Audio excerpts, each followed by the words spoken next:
እመቤታችን ያው ደስታ ናት፣ ሰላም ናት፣ እረፍት ናት። እግዚአብሔር በቅፎ ያረፈ ነው። እኛን ለማሳረፍ አታንስ። እግዚኦ ማረነ ክርስቶስ እኮ ኦርቶዶክሳዊ ውስጥ ገብቶ ልክ እንደ ኢኮኖሚው እንደ ማህበራዊ ጉዳዮች ውስጥ ገብቶ ፖለቲካ ውስጥ መሳተፍ አይችልም።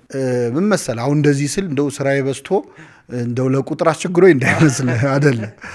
በጣም ከመዘንጋት የተነሳ አንድ መዝሙር ለሁለት ዘማሪያን ሰጥቼ ያጣላውታል። ከሰንበት ትምህርት ቤት ያልዘለለበት ምክንያት ምንድነው ብለን ማንሳት እንችላለን? መስቀል አደባባይ ላይ የፕሮቴስታንት እምነት ቢከተሉ ሰዎች የኛን ጸናጽል፣ የኛን ከበሮ፣ የኛን ንዋያት ይዘው መቋሚያ ይዘው እንደ ወረብ ነገር ሲሞክሩ ወይም የኛን የሚመስል ነገር ለማሳየት ሲሞክሩ እንደ ኢትዮጵያ ቄስ ተንኮለኛ ነው ውሸታም አቱን ሲል ስሰማው እኔ አሁን ቤተክርስቲያንን አንተውም ከቶ የሚለውን መዝሙር ስሰማ ቤተክርስቲያንን አንተውም ከቶ ዜማውን የሰራው ዘውዱ ነው። ዘውዱ ነው የሰራው። ግጥሙን እኔ የሰራሁት። አንዲት ጀርመናዊ ኢትዮጵያ ትመጣለች። ምን ልሰራ? የኢየሱስ ክርስቶስን ፊልም ልሰራ። ዘ ካውንት ኦፍ ሞንቴ ክሪስቶ ምናምን የሚል ነው። እሱን የሰራው። ከዛም በፊት ያሉ ትንሽ ጥሩ ናቸው ተብሎ ነው ለዚህ ካስቴት ተደረገው። ይሄው ምናልባት አይጥቅ በሚዲያ የወጣ ነገር ላይሆን ይችላል። እንደዚህ አይነት ሙከራዎችም ነበሩ። ይሄ ሁሉ ጦርነት ተደርጎ ይሄ ብቻ ሰው የሞተው እንደውም ቁስለኛው ይበዛል እንጂ አይሞትም። ለምንድን ነው ሲባል ወታደሮች መግደል አይፈልጉ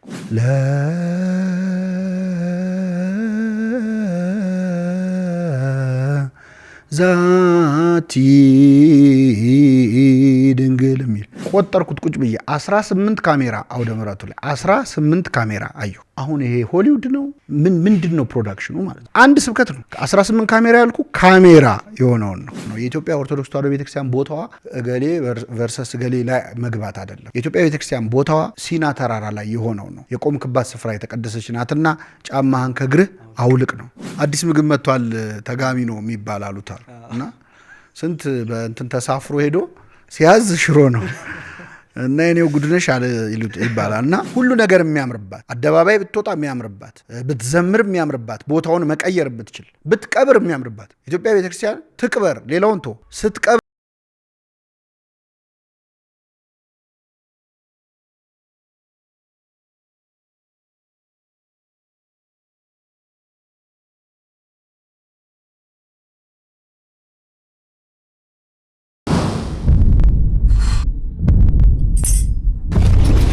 ሰላም ጤና ይስጥልኝ ውድ የቲአርቲ ሚዲያ ቤተሰቦች፣ በያላችሁበት የዓለም ዳርቻ ሰላም፣ ፍቅር፣ ጤንነት፣ በጎነት ከእናንተ ጋር ይሁን።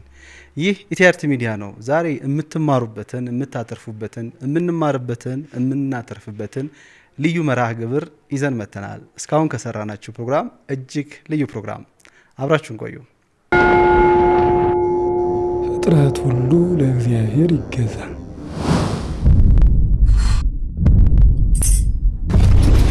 ክርስቶስ ተንሥአ እሙታን በዐቢይ ኃይሎ ስልጣን አሰሮ ለሰይጣን አግዓዞ ለአዳም ሰላም ይእዜሰ ኮነ ፍስሐው ሰላም። እንኳን አደረሰ። እንኳን አብሮ አደረሰ። ዛሬ በጣም ደስ ብሎኛል። በጣም ለረጅም ጊዜ ስፈልገው የነበረው ቀን ነው። ብዙ ሀሳቦችን እንድናወራ ብዙ ሀሳቦችን እንደው ይሄንን የሚያዩ ሰዎች ምእመናን እንዲያተርፉበት አንዳንድ ሀሳቦችን እናነሳለን። ከሌላ ጊዜ ከተደረጉ ኢንተርቪዎች ትንሽ ለየት ባለ መንገድ ሀሳቦችን እናነሳለን። መጀመሪያ ፈቅደህ ወደክ ስለመጣክ ዲያቆን እጅግ አድርጌ አመሰግናለሁ። እኔም በጣም አመሰግናለሁ። እንግዲህ ዛሬ ዲያቆን ሄኖክ ኃይሌን ብዙዎች ታውቁታላችሁ፣ ብዙዎች ሳይሆን ሁላችሁም ታውቁታላችሁ። በቤተክርስቲያናችን አገልግሎት ውስጥ በተለይ በማህበረ ቅዱሳን አገልግሎት በደንብ እናውቀዋለን። ከዛ በኋላ በምናነሳቸው ይህንንም አድርጓል ይህንንም ሰርቷል የምትሉትን ሀሳቦች እናነሳለን። ግን ፋሲካ እንደመሆኑ የትንሣኤ ሰሞን እንደመሆኑ መጠን እንደው ስለ በዓሉ ትንሽ እናንሳና ወደ ዋና ሀሳቦቻችን እንገባለን። ብዙ ጊዜ አርብን ተሻግረን እሁድን ስናገኝ ደስታ ይሰማናል ይባላል። እንደዛው ሰሙነ ሕማማትን አልፈን ትንሣኤውን ስናገኝ ልክ ባለፈው ሳምንት ሐዘን የክርስቶስን ሕማሙን ስቃዩን እያሰብን እናዝናለን፣ እናለቅሳለን። አሁን ደግሞ ደስታ ላይ ነው ያለነው እና እንደው እስቲ ይህንን ሚስጥር በተወሰነ መንገድ እናንሳ መምህር። እሺ እንግዲህ ትንሣኤ በጣም ትልቅ በዓል ነው በቤተክርስቲያናችን። እንደ ትንሣኤም ቤተክርስቲያን የምታከብረው በዓል የለም።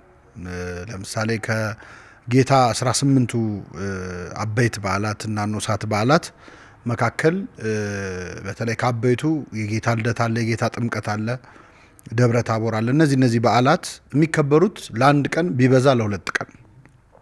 ትንሣኤን ግን ለ50 ቀን ነው የምናከብረው። ቤተክርስቲያን ለ50 ቀን የምታከብረው ሌላ በዓል የለም። ለ50 ቀን ትጾማለች እንጂ ለ50 ቀን ክብረ በዓል አድርጋ አታውቅም። ለትንሣኤ ይህን ያህል ክብር የተሰጠው እንደው እነዚህ ሰዎች 50 ቀን ጾመዋል ደግሞ ይጠገኑ ተብሎ አይደለም። ዋነኛ ሀሳቡ ትንሣኤ የመንግስተ ሰማያትን ኑሮ የሚወክል ምሳሌ ሆኖ የሚያገለግል ዘመነ ትንሣኤ ስለሆነ ነው እና በጣም ትልቅ ክብረ በዓል ነው። ትንሣኤ ባይኖር እምነታችን ኦርቶዶክስ ተዋህዶ መባሉ ይቀርና እንደ ቅዱስ ጳውሎስ አገላለጽ ከንቱ ነበር እምነታችን። ቅዱስ ጳውሎስ ትንሣኤ ባይኖር ኖሮ እምነታችን ከንቱ ናት ብሎ ተናግሯል። ስለዚህ የምናመልከው አምላክ ሞቶ በዚያው ቀርቷል ካልን ከዛ በኋላ ስለ እምነታችን ማውራት አንችልም። እኛም እንነሳለን ብለን ማውራት አንችልም። ራሱን ያላስነሳ እኛ እንዴት ያስነሳል ያስብላል እና የትንሣኤያችን በኩር የሃይማኖታችን ሐዋርያና ሊቀ ካህናት መድኃኒታችን ኢየሱስ ክርስቶስ በትንሣኤው ትንሣኤያችንን ያረጋገጠበት የእኛንም ትንሣኤ የምናስታውስበት ነው። ቤተ ክርስቲያን ለዚህ ነው ሰንበተ ክርስቲያን ብለን እንደ አዲስ የራሳችን ሰንበት ፈጥረን የጌታ ቀን ተብላ በምትጠራው በሰንበተ ክርስቲያን ትንሣኤውን ከፍ አድርገን የምናከብረውና ትንሣኤ በጣም ትልቅ በዓል ነው። እንደው መምህር በጣም ደስ ከሚለኝ በተለይ የመጽሐፍ ቅዱስ ቃሎች ውስጥ በተለይ መድኃኒታችን ኢየሱስ ክርስቶስ ከተናገራቸው ልክ ሐዋርያት ክርስቶስ ተነስተዋል፣ በመቃብር የለም እንደተናገረ ተነስተዋል ብሎ ሲወያዩ ከኋላ ተነስቶ ሰላም ለእናንተ ይሁን የሚል ድምፅ አለና እጅግ በጣም በቃ ሰላምን የሚሰጥ ብዙ ነገሮችን ደስታ የምናገኝበት ሰላም ነው። በዛ ውስጥ እንግዲህ የቶማስን ሀሳብ ማንሳት እንችላለን። እኔ ክርስቶስ ካላየው አላምንም፣ ብዙ ጊዜ እኔ ቶማስ ነኝ ይባላል እና ለምንድን ነው ያው ካልነካው ካላየው አላይም የሚለውን ሀሳብ ለማንሳት እና ቤተክርስቲያን ለ50 ቀን ታከብራለች። እንደው በዓሉን እንዲሁ በደስታ ከማክበር አኳያ በህይወታችን ውስጥስ የምናመጣበት ለውጥ የለም ወይ? ብዙ ጊዜ ዕለተ ሐሙስ ላይ ካየክ በጣም ብዙ ሰው ወደ ቅዱስ ቁርባን ይቀርባል። የትንሣኤም እንደዚህ አይነት ልምዶች አሉ። ያቺ ካለፈች በኋላ ግን እቺ 50 ቀኗ የደስታ ቀን ነች ተብሎ ከዛ ነገር የመራቅ ስሜት አለ እና እሱስ እንደው ቤተክርስቲያንስ ትፈቅዳለች እንደዛ? እንደውም በይበልጥ እንድንቀርብ ነው የምታደርገን። አዎ ልክ ነው። እንግዲህ ትንሣኤ ዘመነ ትንሣኤ ሲመጣ በጾም ወቅት የነበረን ትጋት እንደሚጠፋ በጣም የታወቀ ነው። ምናልባት አይታት ከሆነ ድሮ አንድ ግጥም ነበረች 2 መስመር ከትንሣኤ ማግስት የምትል ጾም ስግደቱ ሲቆም ጸሎቱም ተረሳ እኛ መሞት ጀመርን አንተ ስትነሳ የምትልና ብዙ ሰው ትንሣኤው ሲመጣ መንፈሳዊ ሕይወቱ በጣም የሚዳከምበት ወቅት ነው። ትንሣኤ በሞት አይከበርም። ክርስቶስ ተነሳ ብላ አንተ አትሞትም እና እሱ የሞተው እኛ እንድንነሳ ነው።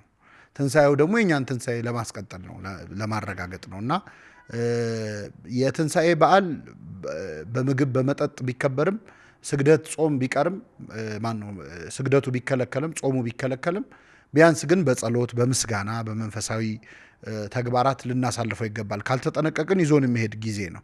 በዓለ 50 ስለሆነ ማለት ነው። ካለ ልክ መብላት ራሱ በነገራችን ላይ አንዱ በጣም ትልቅ የሰዶም ኃጢአት ምንድን ነው ሲባል ብዙ ጊዜ ግብረ ሰዶምኛ የምንለው የምናስበውን ነው አይደለ?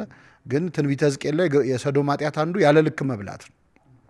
ስለዚህ በጾም ነው ልክ መብላት የለብንም ራሱ እና ትንሣኤን በዛ መልኩ ማክበር ይገባል። ፍጥረት ሁሉ ለእግዚአብሔር ይገዛል።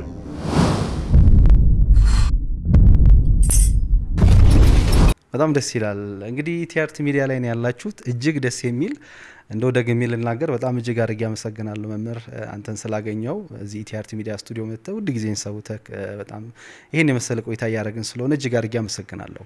እንደው ትንሣኤውን ካሰብን ብዙ ሀሳቦች ማንሳት እንችላለን፣ በራሱ ሰፊ ሀሳብ ስለሆነ ማለት ነው እና ዛሬ እስቲ ወደ ዋና አላማችን ወደ ዋና ሀሳብ እንግባና ስለ ጥበብ እናነሳለን። መጀመሪያ ጥበብ ስንል እግዚአብሔር ጥበብ ነው የሚል ትልቅ ኃይለ ቃል አለ በመጽሐፍ ቅዱስ።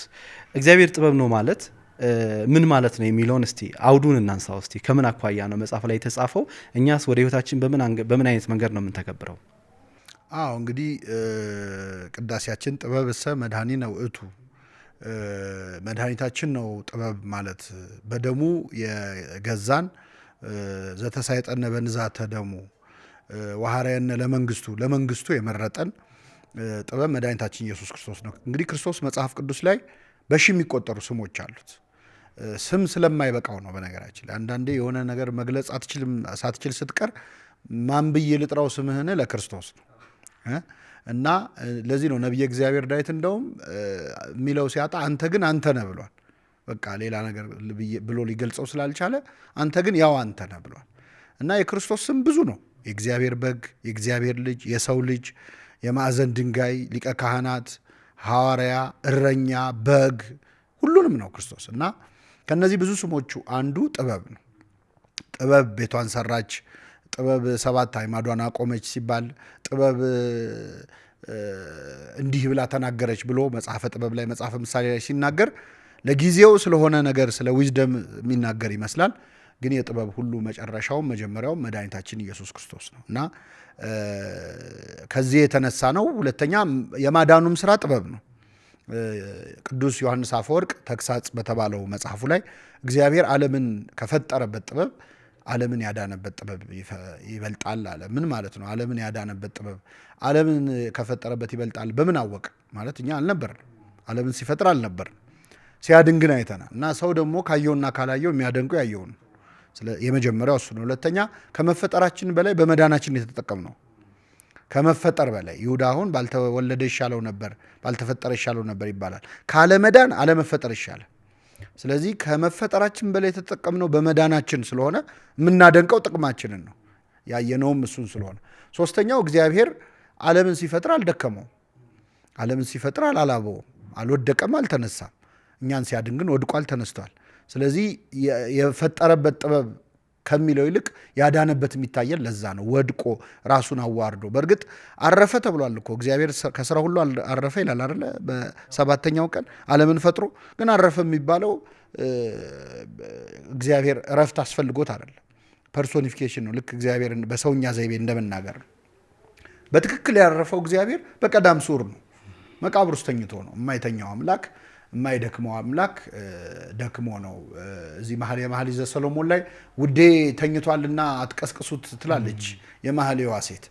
ይህች ቤተ ክርስቲያን ናት፣ ስለ ክርስቶስ ነው የምትናገረው። ውዴ ተኝቷልና አትቀስቅሱት፣ እስከፈለገ ድረስ ይተኛ፣ በፈቀደ ጊዜ ይነሳል ትላለች። ይህ እንግዲህ ቤተ ክርስቲያን በትንሣኤ ይህንን የምትለው የቀዳም ሱር ለጠዋን ነው። ሌሊት የሚባለው ይሄ ነው።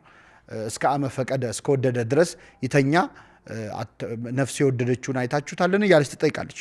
ስለዚህ ቤተ ክርስቲያን ደክሞ ረፍት አድርጎ ተኝቶ ያገኘችው እግዚአብሔርን በትክክል በማዳኑ ስራ ላይ ስለሆነ ጥበቡ ማዳን ተብሎ ይጠራል። ስለዚህ መድኃኒታችን ኢየሱስ ክርስቶስ ጥበብ ነው፣ የጥበብ ሁሉ መጀመሪያ ነው። ፊሎዞፊ ማለት ፍቅረ ጥበብ ማለት ነው።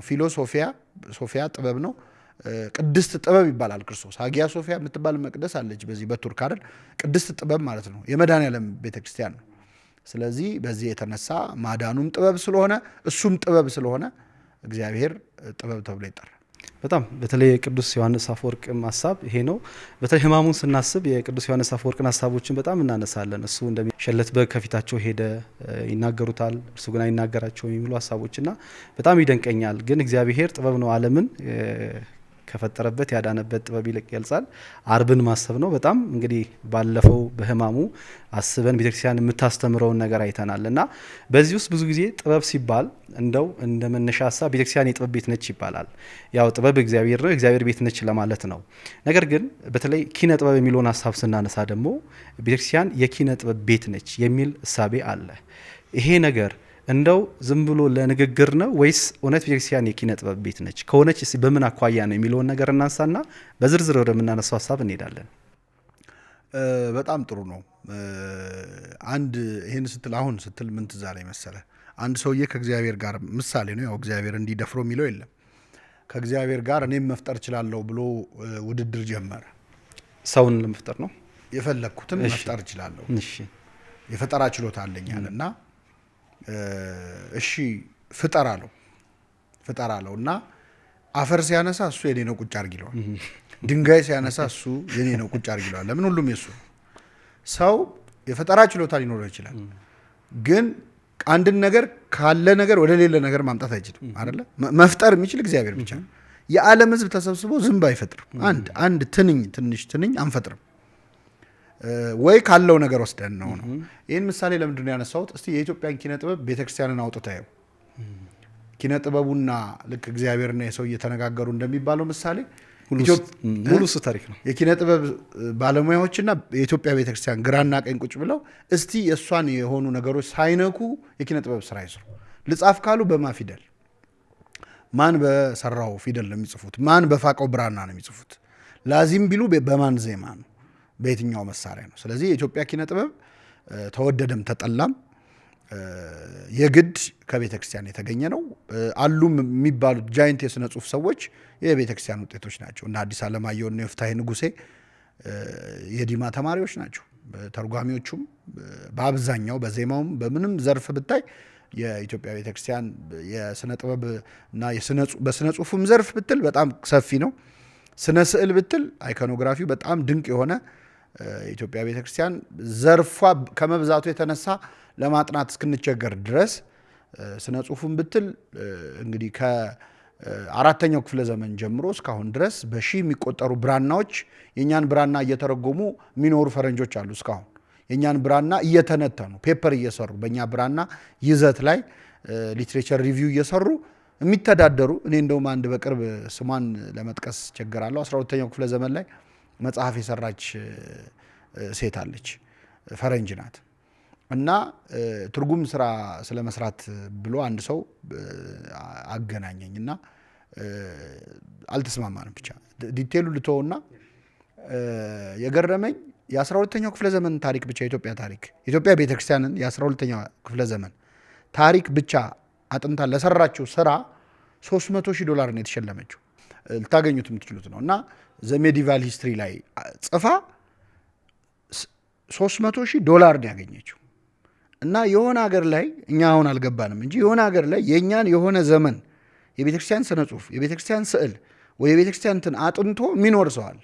አሁን የሚተዳደሩ ሰዎች አሉ። እኛ ስላልሰራን ነው አይደል? እዛ ላይ አልገባንም፣ ገና አልተዋወቅንም። ምንድን ነው መሰለ አንድ ሰው በጣም ሰፊ ልብስ ሲለብስ ካልበቃው በጣም ያስጠላላል። አሁን የኢትዮጵያ ቤተክርስቲያን ለእኛ ሰፍታናለች።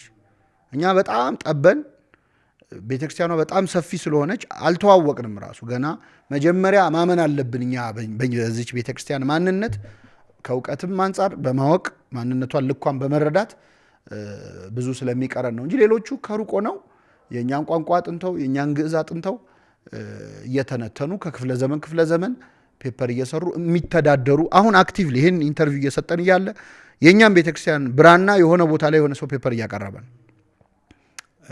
እና ስለዚህ ይህን ያህል ሞልቶ የተረፈ ማየት የተጀመረ ቀን በነገራችን ላይ ትንሽ የውጭውን ስነ ጽሑፍ ማንበብ አቅም ያለው ሰው የኢትዮጵያ ቤተክርስቲያንን ምን ያህል በሌሎች አይን ጥቅም ላይ እየዋለች እንዳለ ቢረዳ ሌላ ራሱ ፊልድ ኦፍ ስተዲ ሆኖ እንትን ይላልና ወደ አንተ ጥያቄ ስመጣ ኪነ ጥበቡ ስነ ጽሑፉ ብትል አሁን ባልኩት መሰረት ስነ ስዕሉ በጣም በሚገርም ሁኔታ አስደናቂ የሆነና የረጅም ዓመት ታሪክ ይህን ያህል ርዝመት ያለው አይኮኖግራፊ የለም። ሌሎቹ የሆነ ያህል ክርስቲያን ሆኖ ከዛ በኋላ በእስልምና ሲወረሩ ጠፍቷል። መልሶ ሆኖ ሰርቫይቭ ለማድረግ የሞከረ የኢትዮጵያ ቤተክርስቲያን ከአክሱማይት ኪንግደም እስካሁን ድረስ የቆየ አይኮኖግራፊ አላት እና የትም የሌለ ነገር ነው እዚህ ያለው። እንደው ይህንን ካነሳ ከማስተርስ ክላስ ላይ ስንማር ፕሮፌሰር ዳኛቸው አሰፋ እና አንድ ኮርስ ሰጡን፣ አርት ኤንድ ኤስቴቲክስ ብቻ የሚል ኮርስ ይመስለኛል። እና መጀመሪያ ከዛ በፊት ስለ ቲያትር ጅማሮ የት ነው የሚለው ሀሳብ ተነሳ። እኛ እንግዲህ ስንማር ቤላይም አሁንም እኛም ስናስተምርም ወይ የምንለው ግሪክ ተጀመረ፣ ለግሪክ ለአማልክቶች የሚቀርብ አንድ ፐርፎርማንስ አለ። በዛ ፐርፎርማንስ መሰረት አንድ ቴስፒስ የተባለ ተዋናይ አለ፣ እሱ የመጀመሪያው ተዋናይ ይባላል። ከዛ በኋላ እንዲህ እየተባለ ትምህርቱ ላይ አለ። ወደ ኢትዮጵያ ስትመጣ ግን የኢትዮጵያ ቲያትር ጅማሮ ወይ ደግሞ ኢትዮጵያ ስፔሻሊ በመድረክ ስራ ጅማሮ ተጀመረ የሚባለው በ19 መጀመሪያዎቹ አካባቢ በጅሮን ተክለሐዋርያት ተክለ ማርያም የተጻፈው የአውሬዎች ኮሜዲ መሳለቂያ የሚል አለ። ፋቡላ ንጉስ ልጅ ኢያሱን ሸንቆጥ ለማድረግ አንድ የተሰራ ፐርፎርማንስ አለና እሱ ነው ተብሎ ይሰጣል ኢትዮጵያ ውስጥ። ከዛ በፊት ግን ቤተክርስቲያን ያው ጥበብ ስንል የሚሰራው ስራ ድራማ ነው ወይ የሚሰራው ስራ መድረክ ነው ኮንሰፕት ሳይሆን ፐርፎርማንስ የምንለው ክዋኔ የምንለው ይሄ ሪቹዋል ሴሪሞኒ ባህል ነክ ሆነው እንደ አርት ልናያቸው የምንችላቸው ፐርፎርማንሶች እንዳለ ቤተክርስቲያን ውስጥ እናገኛቸዋለን። ሌላ ቢቀር የጥምቀት ስርዓት ራሱን የቻለ አንድ ትልቅ ክዋኔ ነው። የመስቀል ስርዓት ራሱን የቻለ ትልቅ ክዋኔ ነው። እንግዲህ ጥምቀት በ5ኛው መቶ ክፍለ ዘመን ጀመረ ብላ ቤተክርስቲያን ታስተምራለች እና ወደ ትምህርቱ ሲመጣ ይሄ ነገር የለም። የታሪክ ሽሚያን ያገኛለን እና እኛ ስላልሰራንበት ወይስ ይሄ ነገር እንዲወጣ ስለማይፈለግ ብለን ማንሳት እንችላለን? አዎ ጥሩ ነገር ነው ያነሳው። በመጀመሪያ እኛ ከፈረንጅ ሁሉንም ነገር የመቅዳት አባዜ ስላለብን ጥሩ ነገር መቅዳት ምንም ክፋት የለውም። ግን አንዳንድ የታሪክ ጉዳዮች ላይ እኔ በቅርብ ምን አይቼ በጣም አዝኛለሁ። የመጽሐፍ ቅዱስ ማህበር ኤግዚቢሽን አዘጋጅቶ እዚህ ስካይላይት የኢትዮጵያ የመጽሐፍ ቅዱስ ታሪክ ተብሎ ከ50ዎቹ ምናምን የሚጀምረው ማለት በፕሪንት ሚዲያ የተሰራ ማለት ነው እና ለዲስፕሌይ እየቀረበው ከቅርብ ጊዜ በኋላ አሁን እንግዲህ በቅርብ በዚህ ዓመት ውስጥ ማለት ነው። አዎ እና በብራና ለረጅም ዓመታት ስታስተላልፍ የኖረች ቤተክርስቲያን እንግዲህ አንድ ብራና 1000 ገጽ ቢሆን 1000 ፍየል ይፈልጋል። ያንን መፈቅፈቅ አለ፣ ቀለም መስራት አለ፣ ብዕር መቅረጽ አለ፣ ቀለም መበጥበጥ አለ። ኬሚስቶች እኮ ናቸው ይህን ያህል ሰስቴነብል የሆነ ቀለም ኬት ቢግ ስክሪፕቶ ወይ እንትን ስክሪፕቶ አይደል የሚገዙት እኮ አይደል። ስለዚህ ያንን ሰርተው አቀርቅረው ሀረጉሉ ያለው ጌጥ ያለው ብዙ ታሪክ ያለው ስነ ጽሁፍ ባለባት ሀገር የመጽሐፍ ቅዱስ ታሪክ ከ100 ዓመት ወዲህ እና ከ70 ከ80 ዓመት ወዲህ መጠናት ማለት በጣም ለኛ ትልቅ እንትን። ወደ እንደዚህ አይነቶቹ ኪነ ጥበባዊ ስራዎች ሲመጣ ልክ ነው። ግሪክ መነሻ ያለው ወይ ቲያትር የሚለው ቃል ወይም የቲያትር ፐርፎርማንስ እዛ ተጀመረ። ለአውሮፓ ይሰራል፣ ለአውሮፓ ታሪክ ይሰራል። ግን ምንድነው እኛ ወደዚህ ስናመጣው ዶክተር እጓለ ገብረ ዮሐንስ እንደሚሉት የእውቀት ተዋህዶ ማድረግ አልቻለም። ተዋህዶ በታቅቦ የሚባለውን ማድረግ አንቻልም። የውጭውን ስናመጣው የኛን አባረርን ነው።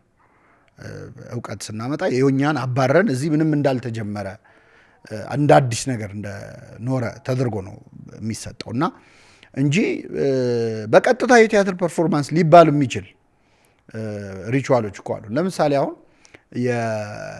የቀዳም ስዑር አሁን እንግዲህ ዘመነ ትንሣኤ አይደል ያለ ነው። አሁን ከትናንት ወዲያ የተከሰተውን ነገር ማስታወስ በቂ ነው።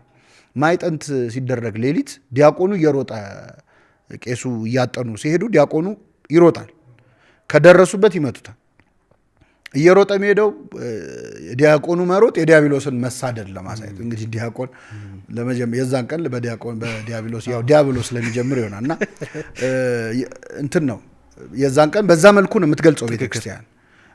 የይሁዳን እንትን መጨረሻ ላይ ዳዊት ማስተዛዘሉ የሚደረግበት ቦታ ጧፍ ተይዞ ተቆሞ መዝሙር 1 የሚባልበት ሁኔታ እዛ ላይ የሚደረገው ነገር ከዚህ በላይ በሆነ መልኩ እንግዲህ ቲያትር ማለት በሆነ ነገር ኤክስፕረስ ማድረግ በሚታይ ነገር ማለት ነው። እንደውም ወደ ፖስት ሞደርን አርት ነው የሚያድገው የኛ ቤተክርስቲያን። ህዝብ አሳታፊ ቲያትር የለም ኢትዮጵያ ውስጥ እስካሁን እኔ እንጃ እንተባለ ማለት ያው ተሞክሯል፣ ግን እንደዚህ ህዝቡን የሚያሳትፍ ኦዲየንሱን የሚያሳትፍ እኛ እኮ ቅብብል ያለው እኮ ነው ዳያሎግ ያለው ይበል ህዝብ ይበል ካህን ይበል እየተባለ ማለት ነው። ከዛ ውጭ ቅዳሴ ላይ ካህኑ የሚቀድሰው ዲቫይን ሊተርጂ ነው። እሱ ቲያትር አይደለም፣ ፐርፎርማንስ አይደለም። በትክክል ክርስቶስ ይገኛል ብለን ነው የምናምን። ነገር ግን ቄሱ ክርስቶስን ወክሎ ነው እጁን ዘርግቶ ሰላም ለእናንተ ይሁን የሚለው። ሰላም ለኩልክሙ ሲል ክርስቶስን ነው ከመንፈስ ጋር ምንለው እኮ እኛ ለክርስቶስ እንደመለሰን አድርገን እና እያንዳንዱ ነቢያትን የሚሆንበት ጊዜ አለ፣ መጥምቅ ዮሐንስን የሚሆንበት ጊዜ አለ።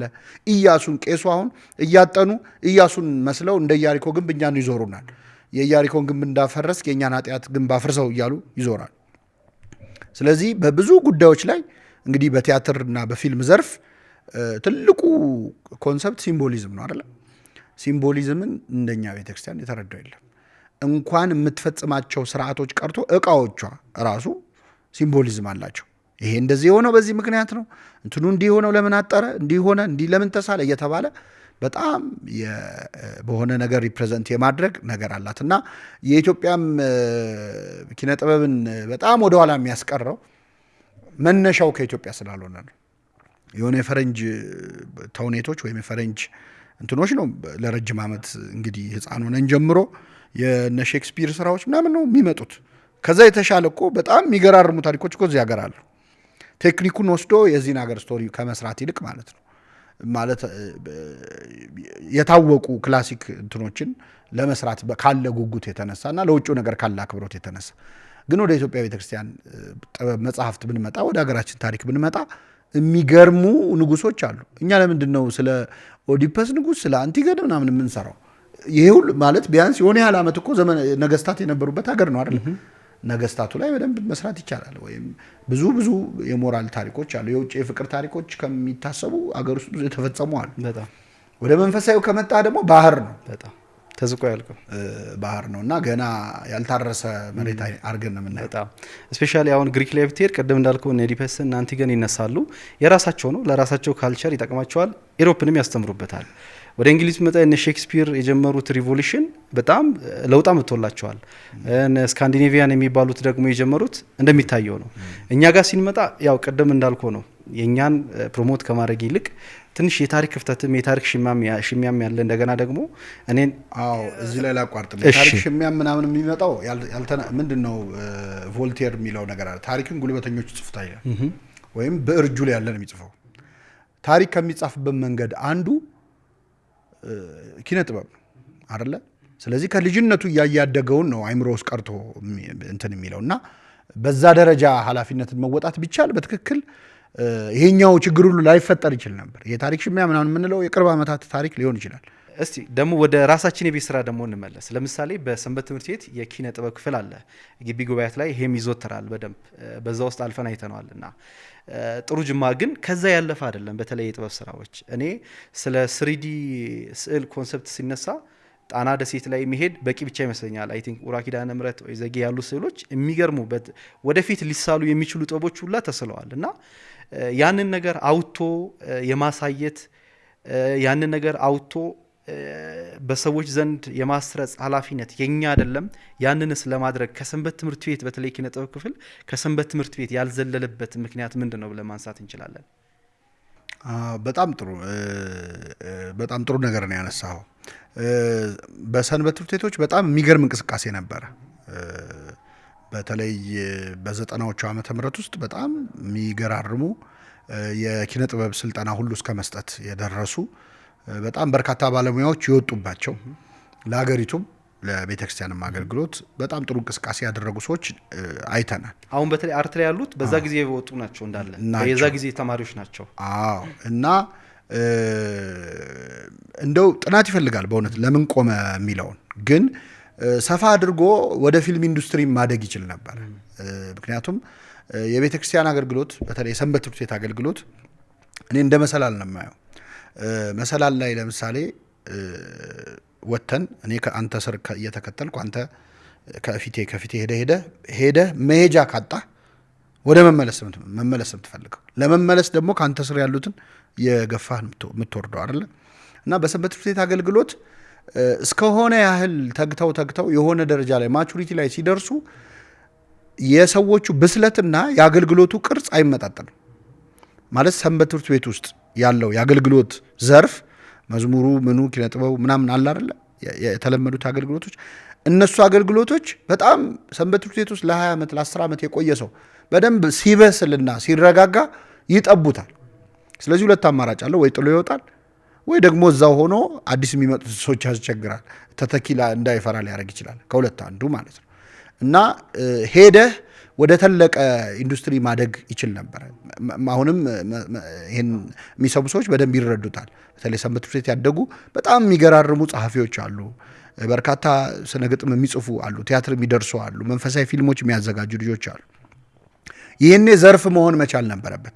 ቀድሞ ታቅዶበት ስትራቴጂ ተነድፎበት አልነበረም የሚሰራው። የዛሬውን ጉባኤ በሰላም የመጨረስ ዓላማ ይዞ ነው የሰንበት ትምህርት ቤት ተውኔትም ወይም መንፈሳዊ አገልግሎቶች ምናምን የሚደረጉት እና ግን አስፍተን እንስራው የሚል የወደፊት እቅድ ይዞ አንድ ሰንበት ትምህርት ቤት እንኳን ቢነሳ በእርግጠኝነት ኮፒ የመደረግ እድል አለው። እንግዲህ የኢትዮጵያ ኦርቶዶክስ ተዋሕዶ ቤተክርስቲያን ሰንበት ትምህርት ቤቶች እንደው ሌላው ተው የአዲስ አበባ ሰንበት ትምህርት ቤቶች በጋራ ተባብረው የሚሰሩት መስቀል አደባባይ ላይ ያለውን ትርኢት ነው። መስቀል አደባባይ ላይ የሚደረገውን ትርኢት ነው። ይኸውም በጣም ዲሴንትራላይዝድ በሆነ መልኩ ሰሜን ደቡብ ምናምን ተብሎ ግን የተሻለ ትብብር ያለው ማለት ግን ከዛ በላይ አቅም ያላቸው ልጆች አሉ። ሁልጊዜም ተመሳሳይ ፐርፎርማንሶች እዛ ላይ ታይ ከሆነ የሆኑ አድባራት የንግስት ሌኒን ተውኔት የሆነ አድባራት ራይሎች እንደዚህ አሉ አይነት ግን መስፋት ይችላል። ራሱ መስቀል ለምሳሌ መከበር ከዋዜማው ጀምሮ የመስቀል ሳምንት ነው አይደለ? ያ ጊዜ ነው በሀገሪቱም ከፍተኛ የቱሪስት ፍሰት ከሚኖርባቸው ጊዜያት መካከል አንዱ ነው። ስለዚህ መስቀል አደባባይ ላይ የሚቀበርበት መሆን የለበትም። መስቀል ራሱ መስቀሉ መውጣት አለበት።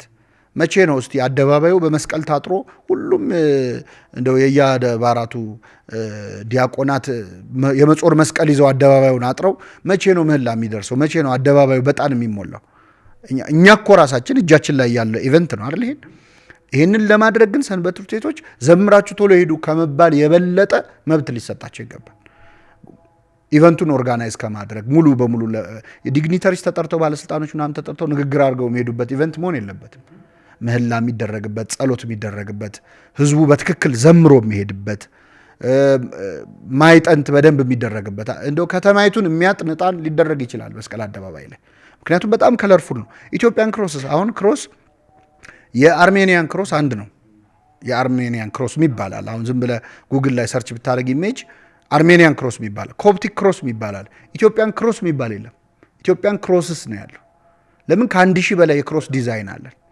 አሁን እኛ የውጭ መስቀል እጃችን ላይ መታየት ነበረበት። አሁን እኛ የውጭ መስቀል አንገታችን ላይ መደረግ ነበረበት፣ ዲዛይን እስኪያልቅ ድረስ ማለት ነው። እና እውነት ለመነግርህ እንደው ይህን ቪዲዮ የሚሰማ ደህና እንደው የቢዝነስ ማይንድ ያለው ሰው መስቀል ዲዛይን ብቻ ተጠቅሞ መኖር ይችላል።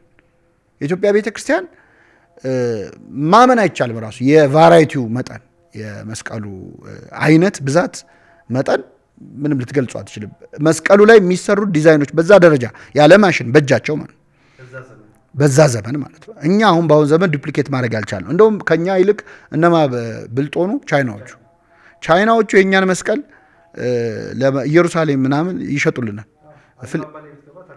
ፍልስጤሞቹ ምናምን ይጠቀሙበታል። ስለዚህ ለምንድን ነው ያነሳሁት? መስቀል አደባባይ ላይ እንኳን የመስቀል ሰሞን እንኳን ሰው መስቀል የሚያገኝበት ቀን መሆን አለበት። ማተብ የሚያገኝበት ቀን መሆን አለበት። በጣም ጥሩ ዲዛይን ያላቸው መስቀሎች ኢትዮጵያን ክሮስስ አውደ ጥናት ራሱ ያስፈልጋል። የመስቀል ሳምንት ላይ የመስቀል አውደ ጥናት መካሄድ አለበት። ሰዎች ፔፐር መስራት፣ በጣም ብዙ ፔፐሮች አሉ በነገራችን ላይ ስለኛ መስቀል ፔፐር የሰሩ የፒኤችዲ የማስተርስ ፔፐር የሰሩ በጣም ብዙ ሰዎች አሉ። ስለዚህ የመስቀል አውደ ጥናት ሊደረግበት የሚችል እኔ በጣም ተስፋ አረጋለሁ። ደግሞ መሆኑ አይቀርም ከተመኘ ነው መቼስ የሚያሳስብ እግዚአብሔር አይደለ፣ መፈለግን በእናንተ የሚያደርግ ስለሚል ማለት ነው።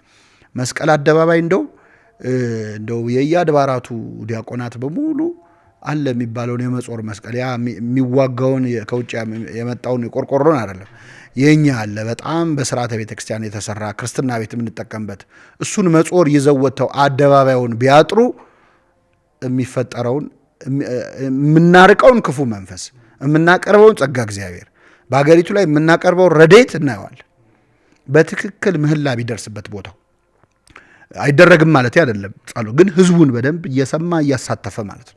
ሌላ ንግግሮች አይደለም። መስቀል አደባባይ ላይ ዘንድሮ መስቀል ለየት የሚያደርገው ካለፈው ምናምን የሚሉ ንግግሮች አይደለም። እሱ ሰልችቶታል ሰውም በእርግጠኝነት እንደ ኦሎምፒክ ተወዳዳሪ ዘማሪያን ዘምረው ቶሎ ሮጠው እንዲያልፉ ማድረግ አይደለም። እሱ አይደለም ያማረ እዛው ቆሞ ምህላ አድርጎ ጸልዮ ዘምሮ ነፍሱ አርፋ ከዛ በላይ ውብ አስበው የማታ ኢቨንት እኮ ነው። የለም እኮ በነገራችን ላይ የትም እኮ የለም ማለት ያንንም ያህል እሳት ሁሉ ያለበት በጨለማ ሲታይ የሚያምር በቀኑም ሲታይ በጣም ከለርፉል የሆነ እና እንደ ሚዲያ ባለሙያ ሆነ ስታየው ደግሞ በካሜራ ስታያት እኮ የምታፈዝ ቤተክርስቲያን እኮ ነች። ማንም ጋር የሌለ ማለት ነው። ጥሩ አዳራሽ ልትሰራ ትችላለህ። ጥሩ ሳውንድ ሲስተም ሊኖርህ ይችላል። ጥሩ ሱፍ ለብሰው ጥሩ የሚናገሩ ሰዎች ልታመጣ ትችላለህ። የኢትዮጵያ ቤተክርስቲያን ያላትን ሀብት ግን ማምጣት አይቻልም። ቪዥዋሊ የሚተካከላት የለም። እንደው ጥያቄ ወደ ኋላ ነበር አያዥ ላንሳለክ በጣም ደስ የሚል ሀሳብ ስለተነሳ ባለመስራታችንስ ወይ ደግሞ ይሄን ነገር ባለማድረጋችን በሌሎችስ ንዋያተ ቅድሳቶቿ መገልገያዎቿ የምናያቸው መስቀል አደባባይ ሌሎች ትርኢቶች የምናያቸው ነገሮች አሉና መስቀል አደባባይ ላይ ፕሮቴስታንቶች ባለፈው ለታ የኢትዮጵያ ኦርቶዶክስ ተዋሕዶ ቤተክርስቲያን ንዋያተ ቅድሳቶቿን ተጠቅመው የሆነ ትርኢት አቅርበው ነበር። እስቲ ስለሱ ሀሳብ እናንሳ። ያለ መስራታችን ውጤት ወይስ እንዳንሰራ ያለ መፈለግ ውጤት? እንግዲህ መስቀል አደባባይ ላይ የፕሮቴስታንት እምነት ቢከተሉ ሰዎች የኛን ጸናጽል፣ የኛን ከበሮ፣ የኛን ንዋያት ይዘው መቋሚያ ይዘው እንደ ወረብ ነገር ሲሞክሩ ወይም የኛን የሚመስል ነገር ለማሳየት ሲሞክሩ አይተናል። ይሄ በእርግጥ ከህግ አንጻር የህግ ባለሙያዎች አስተያየት ሊሰጡበት ይገባል። የኢትዮጵያ ኦርቶዶክስ ተዋሕዶ ቤተክርስቲያን የህግ ባለሙያዎች ህብረት አለ፣ ማህበር አለ እና እዛም ላይ በቂ ጥናት አድርገው እየሰሩ እንደሆነ መረጃው አለኝ። በዚህ በጣም ተቆጭተው ለቤተክርስቲያን ከህግ አንጻር ከአይምሮ ንብረት አንጻር ከታሪክ አንጻር እነዚህ ንዋያት መንካታቸው ምንድነው ትርጉሙ? የህግ ጥሰት አይደለም ወይ? ንቀት አይመስልም ወይ ለሚለው ቤተክርስቲያን ምን ማድረግ አለባት? በዚህ ዙሪያ ባለሙያዎቹ አስተያየት ይስጡበት። እኔ ግን አንድ ነገር ብቻ ልናገር በዚህ ጉዳይ ላይ የመጀመሪያው እኔ የሚታየኝ ናፍቆት ነው። የኢትዮጵያ ቤተክርስቲያን እንዴት እንደናፈቀቻቸው በእውነት እግዚአብሔር ሙሉ በሙሉ እንዲመለሱ ይርዳቸው። ማለት ይናፍቃል እኮ የብዙ ዛሬ ፕሮቴስታንት የሆኑ ሰዎች የልጅነት ትዝታ ነች የኢትዮጵያ ቤተክርስቲያን። እናታቸው ነች፣ ያሳደገቻቸው ነች፣ ምናልባት በአንዳንዶቹን ያጠመቀቻቸው ነች። ያም ባይሆን ጎረቤታቸው ነች። እሷን እያዩ እሷን እየሰሙ ነው ያደጉት። ይሄንን ማንም ሊክደው አይችልም። ስለዚህ ሕሊናቸው ላይ ያለችው የገዘፈችው ቤተክርስቲያን ልትወጣ አለመቻሏን ከሚያሳዩ ነገሮች አንዱ እድሉን ሲያገኙ መድረኩን ሲያገኙ እኛን ለመምሰል ነው የሚሞክሩት። ሰው ደግሞ ለመምሰል የሚሞክረው የሚያደንቀውን ሰው አይደለ ቢሳቅ። ስለዚህ ሙሉ በሙሉ እኛን እንዲሆኑ ሙሉ በሙሉ አምነው ተጠምቀው ወደ እናታቸው ወደ ቤተክርስቲያን እንዲመለሱ እንመኝላቸዋል። አስበው መርካቶ ሄደው ጸናጽል የት ነው የሚሸጠው ብለው ገዝተው፣ ከበሮ የት ነው ያለው ብለው ገዝተው እኮ ነው እንትን ያለ። ይሄ ሁሉ እኮ ውጣ ውረዳል። እንግዲህ ፈረንጅ ሲመጣ የሚያሳዩት ነገር የኛ አለመሰል አላቸው። ስለዚህ ከዚች ቤተክርስቲያን ብንዋስ ሳይሻል አይቀርም ብለው ነው። እና ክብራቸው ነች ቤተክርስቲያን ማለት ነው። ስለዚህ እንደዚህ በናፍቆት እና በጥም ሲቃጠሉ ማየት በጣም ያሳዝናል። ስለዚህ ናፍቆታቸውን ሙሉ በሙሉ እንዲወጡ፣ ወደ ቤተክርስቲያን እንዲመለሱ፣ እንዲጠመቁ፣ እንዲያስቀድሱ፣ እንዲቆርቡ እንመኛለን። ይሄ ነው የሚሰማኝ። እንደው ያነሳሁት ይህንን ሀሳብ ከመስቀል አደባባይ ጋር ሀሳብ ስላነሳን ነው። በኋላ ትንሽ ዘርዘር ያሉ ሀሳቦች የምናነሳቸው ሀሳቦች አሉና ሀሳቤ ቅድም እንዳልከው ለምሳሌ የዘጠናዎቹ ጅማሮ በተለይ አሁን ላይ ለጥበብ ስራዎች ትልቅ አስተዋጽኦ አድርጓል። በተለይ ሰንበት ትምህርት ቤት ብዙዎቻችን የዛ ውጤት ስለሆንን ማለት ነው። ከዛ ባለፈ ደግሞ ከዛ በፊትም ቤተክርስቲያን ለብዙዎች ደግሞ በተለይ መጽሐፍትን የጻፉ እና አዲስ አለማየሁ ማንሳት እንችላለን፣ እነ ዮፍታሔ ንጉሴ ማንሳት እንችላለን፣ እነ መላኩ በጎ ሰው።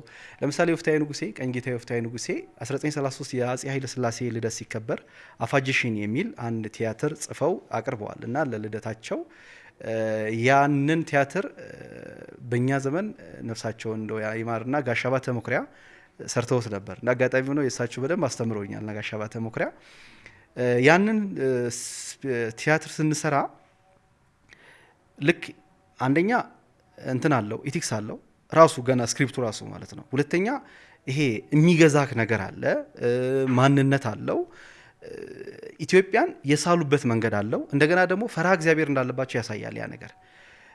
ሌሎች ሁሉም ፈርሃ እግዚአብሔር ቢኖራቸው ብዙ ነገር መስራት ስለምንችል ብዬ ነው ይሄን ያመጣውበት ምሳሌ። ለምሳሌ መልክአ ማርያም፣ መልክአ ኢየሱስ የቤተክርስቲያን መጽሐፍቶች ቅኔም ብናይ በግጥም የተጻፉ ናቸው አይደል? በኋላ ያንተ ስራዎች ላይ እንመጣለን። ያንን ግን ክሬዲት ለሰዎች ሲሰጣ ያለው ቤተክርስቲያን ሁሉ ነገር ሙሉ ነች ብለናል። እዛ ቲያትር ላይ አንድ ቃል አለ። ወንድሞች ሆይ በማንኛቸውም ጊዜ ቢሆን ዝም በሉ፣ ታገሱ፣ የትዕግስት ጌጡ ዝምታ ነውና በመጨረሻ ልትናገሩ ብትፈቅዱ ነገር አሳጥሩ፣ የመናገር ጌጡ ማሳጠሩ ነውና የሚል ሀሳብ ያችን ሀሳብ ወሰድኩኝና በዛ ጊዜ የተጻፉ ስራዎችን ለማየት ሞከርኩኝ። ከዛ በኋላ እነ ከበደ ሚካኤል የጻፉት የቅኔ ውበት መጽሐፍቶች አሉና እያንዳንዱ ነገር ቤተክርስቲያን ውስጥ እንዳሳለፉና ቤተክርስቲያን የሰጠቻቸውን ሀብት እንደተጠቀሙበት በደንብ አድርገን እናያለን። በዚህ ዘመንም የተወሰኑ ሙከራዎች አሉ። ነገር ግን ክሬዲት ቤተክርስቲያን ክሬዲቷ ሲሰጥ አናይም። ልክ የራስ ተደርጎ ይወሰዳል። በዚህ ዘመን እንኳን አንድ የአእምሮ ንብረት ላይ የኢትዮጵያ ካላንደር የግል ካላንደር አድርጎ አንድ አስመዝግቦ ወስዷል እውቅና። ትደነግጣል ይሄንን ስታይ። እና ቅድም ያልኩት ነገር እኛ ባለ መስራታችን ወይስ ሰዎች ክሬዲት ለቤተክርስቲያን አልሰጥ ሲሉ ዝም ማለታችን ዋጋ እያስከፈለን አይደለም? ነገ ሳሁን እኛ የምንላቸው ንዋየ ቅድሳቶች ሰንበዲ ሄዶ ቢያስመዘግብና የኔ ብል ሀገሪቱ ውስጥ እውቅና ከተሰጠው ምን ልናደርግ እንችላለን? ከዛ በኋላ መጮው ውጤት አለው የሚለውን ሀሳቦች እስቲ እናንሳ። አዎ መጮህ ስራቸው የሆነ አሉ በቤተክርስቲያን ቀጥታ መጮህ ጆብ ዲስክሪፕሽናቸው ውስጥ ያለ ማለት የቤተክርስቲያን አስተዳደር ቋሚ ሲኖዶስ ወይም የቤተክርስቲያኒቱ የህግ ክፍል ምናምን ቀጥታ መጮህ ወይም መስራት በዚህ ጉዳይ አለ። እኔ ግን ወደ መጀመሪያው ነው መምጣት የምፈልገው። እኛ የሆነ ነገር ሲነካ ነው ቫልዩ የሚገባን እንጂ እጃችን ላይ ያሉ ነገሮችን አንጠቀም። አንተ ስለ ዮፍታሔ ንጉሴ ድርሰቶች ላይ ክሬዲት መስጠት ምናምን ትላለህ። እኔ ከኢትዮጵያ ቤተክርስቲያን ያልተወሰደ ምንም ነገር የለም። ሌላው ቀርቶ እንግዲህ ዘፈን ኮምፕሊትሊ ሴኩላር የሆነ ነገር ነው፣ መንፈሳዊ ነገር አይደለም። የረጅም ዓመታት የኢትዮጵያ ሙዚቃ ዜማዎች ከቤተክርስቲያን ዜማ ነው የተወሰዱት። የሙዚቃ ዜማዎች እና እኔ እንደውም የሚያናድደኝ እሱ አይደለም። የሙዚቃ ሰዎች የተጠቀሙትን ያህል የኢትዮጵያን ቤተክርስቲያን ዜማ ዘማሪያን አልተጠቀሙበትም። ለዛ ነው መዝሙራችን የቤተክርስቲያን የማይመስለው እና ያሬዳዊ ዘፈን ኖሮ ያሬዳዊ መዝሙር አጣን ማለት ነው። እና አንዳንድ አሁን የቆዩ ሰዎች የሰሯቸው የዘፈን ዜማዎች ምናምን እኔ አንድ ጊዜ አሁን ይሄን ስለትዝ ያለኝ አንድ ዘፈን ስሰማው የሆነ የቤተክርስቲያን ቃና አለው እና ቆይቶ ግን ስሰማው ወረብ ነው። እውነቴን እኮ ነው የምነግርህ፣ ወረብ ነው። ለዛቲ ድንግል የሚል ወረብ አለ።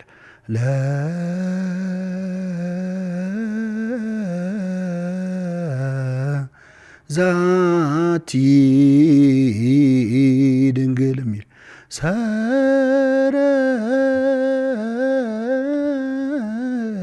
ሰረቀ እኔ ዘፈኑን አልዘፍነውም እንዳልኩ ግን በጣም ሰው ተመስሎ ያው ዲያቆን ከዘፈነ ስለሚል ማለት ነው። እና ቀጥታ ከቤተ ክርስቲያን ዜማ ወረብ እንግዲህ ሰዎቹ ዜማ ስለሚያውቁ የቱ ጋር ወስደው መንከር እንዳለባቸው ስለሚያውቁ ቀጥታ ከወረብ ወስደው ዘፈን አድርገውታል። እና ግጥሞችማ የኢትዮጵያ ቤተ ክርስቲያን ባትኖር ሊታወቁ የማይችሉ ሰዎች ብለዋል አገሪቱ ውስጥ። እና እነሱ እንዲያደርጉን ወሰዱብን ከማለት እኛ በትክክል ኤክስፕሎይት አድርገን የቤተ ክርስቲያኒቱን የዜማ ሀብት እስከ ጥግ ተጠቅመንበታል ወይ? እስከ ጥጉ ቀርቶ ቢያንስ ክብሩን ማወቅም አንድ ነገር ነው እና በዚህ አይነት ቢታይ ጥሩ ነው። በጣም ጥሩ። ለምሳሌ አንዳንድ ሙከራ እኛ አሁን ፐርሰናል እኔ የማዶትን ፕሮግራም ታውቀዋለህ መምህር፣ የማዶትን ፕሮግራም ታውቀዋለህ።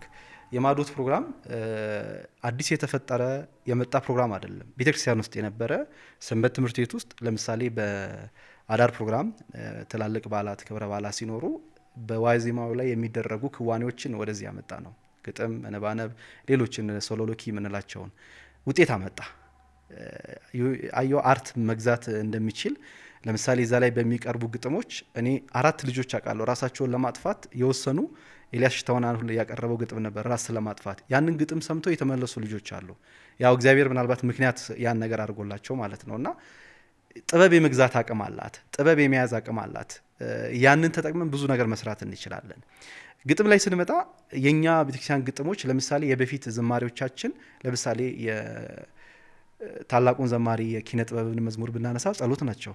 ስቲል እስካሁን እንደ ጸሎት የምንጠቀምባቸው ዝማሬዎች አሉ።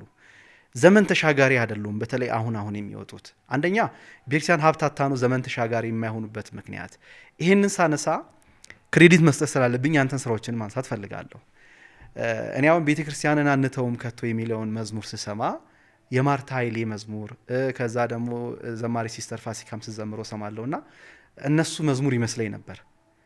ከዛ በኋላ ለቅዱስ ራጉኤል ሰንበት ትምህርት ቤት መሰለኝ አላቅም ብቻ ካልተሳሳትኩኝና እነሱ የዘመሩት መዝሙር ነው። ቤተክርስቲያን አንተውም ከቶ ዜማውን የሰራው ዘውዱ ነው። ዘውዱ ነው የሰራው። ግጥሙን እኔ የሰራሁት። የተሰራ የነበረው ለራጉኤል ጎልማሳ ክፍል ሰንበት ትምህርት ቤት ጎልማሳ ክፍል። በአጋጣሚ ግጥሙን ስራ ብለውኝ አልነበረም የሰራሁት። የተሰሩ ግጥሞች ነበሩ ገምግም ተብዬ ነውና በወቅቱ ትንሽ ፈተና ላይ ነበሩ እነሱ። ጉባኤው ተፈትኖ ነበርና ያቸው ብለው ሰጥተውኝ የዛኔ ቅድስት ማርያም ኮሌጅ ማር ነበርና ሸበሌ ቁጭ ብዬ እዛው አይተ እዚሁ አስተያየት ሰጠኝ ብሎ ነው የመጣው አንድ ወንድማችንና ከዛ ሳያቸው አሁን ካሉበት ሁኔታ ጋር ካለባቸው ችግር ጋር አይሄድም ሁሉም መዝሙር ማለት ነው። ከዛ አንድ እንጨምር እዚሁ በሚል ከጀርባ ጻፍኩት ማለት ነው። በኋላ ዜማውን ዘውዱ ሲያገኘው ሰራው። በአጋጣሚ እንግዲህ እሱ መዝሙር ሆነ ማለት ነው። በጣም እንደው ወደ ሐሳቤ በኋላ ከምመለስ እግረ መንገዴ ነካርጌ ሊሄድ የቅድሙ ጥያቄ እንዳለ ሆኖ አንዱ ስለ ሺምባል ጓደኛ ያለና መዝሙር ሲከፍት ገና መኪናው ስንገባ ይችን አመት ተወኝ የሚለውን የቀዳሚ ጸጋ መዝሙር ይከፍታል። በጣም ደስ የሚል መዝሙር እሱም ያንተ ነው? አዎ እሱ ምን መሰለህ እሱ ነው መዝሙር ብዬ አይደለም የሰራሁት ግጥም ነው። በነገራችን ላይ በዚህ አጋጣሚ 3 ምናምን ዘማሪያን ዘምረውታል። ረጅም ግጥም ስለሆነ ግማሹ ከወገቡ በታች ዘምሮታል፣ ግማሹ ከወገቡ በላይ ዘምሮታል እና ለመዝሙር ተብሎ የተሰራ አይደለም። አሁን ሲገባኝ ለመዝሙር ተብሎ ሲሰራ ከሚሰምረው ይልቅ ዝም ብለህ በራስህ ሰርተው መዝሙር ሲሆን በተለይ ሲስተሪዮት ብዙ ለመዝሙር ብዬ ያልሰሯቸው ግጥሞች እንደ ምናልባት ታስተምረኝ ወደ 20 የሚጠጉ መዝሙሮች አሉ እሷ ጋር አሉ እና ሰርታቸዋለች። በጣም ጥሩ የቤተክርስቲያን ልጅ ነችና ምንድነው ግን ወደ ጉዳዩ ስመጣለ እንደው ምን ያህል እንትኖች ሰራክ? እንደው እኔ በእውነት አልቆጠርኩትም ማለት እንዳይከን የምታውቃቸው ምን መሰለህ አሁን እንደዚህ ስል እንደው ስራዬ በዝቶ እንደው ለቁጥር አስቸግሮኝ እንዳይመስል አይደለም። በጣም ከመዘንጋት የተነሳ አንድ መዝሙር ለሁለት ዘማሪያን ሰጥቼ ያጣላውታል። ተመሳሳይ መዝሙር እረሳዋለሁ እና ይሄን ሲያዩ ይቅርታ ያደርጉልኛል። በእርግጥ ነግረውኛል ሁለቱም እና እንደዚህ አይነት ስህተት ይሰራል ከመዘንጋት የተነሳና ዋነኛ አገልግሎት የምሰጠው ግጥም ላይ ስላልሆነ በደንብ ይሄን የተሻለ ምርጥ መዝሙር የሚሰሩ እነ መኩሪያ እነ ሲሳይ አሉ እና እኛ ያው በትርፍ ጊዜ ለማንሳት ያክል እንደው መምህርም የሰራውን ክሬዲት መስጠት ስላለበት ብዬ ነው። የስቴሪዎች ብዙዎቹ እንደሰራቸው አውቃለሁ።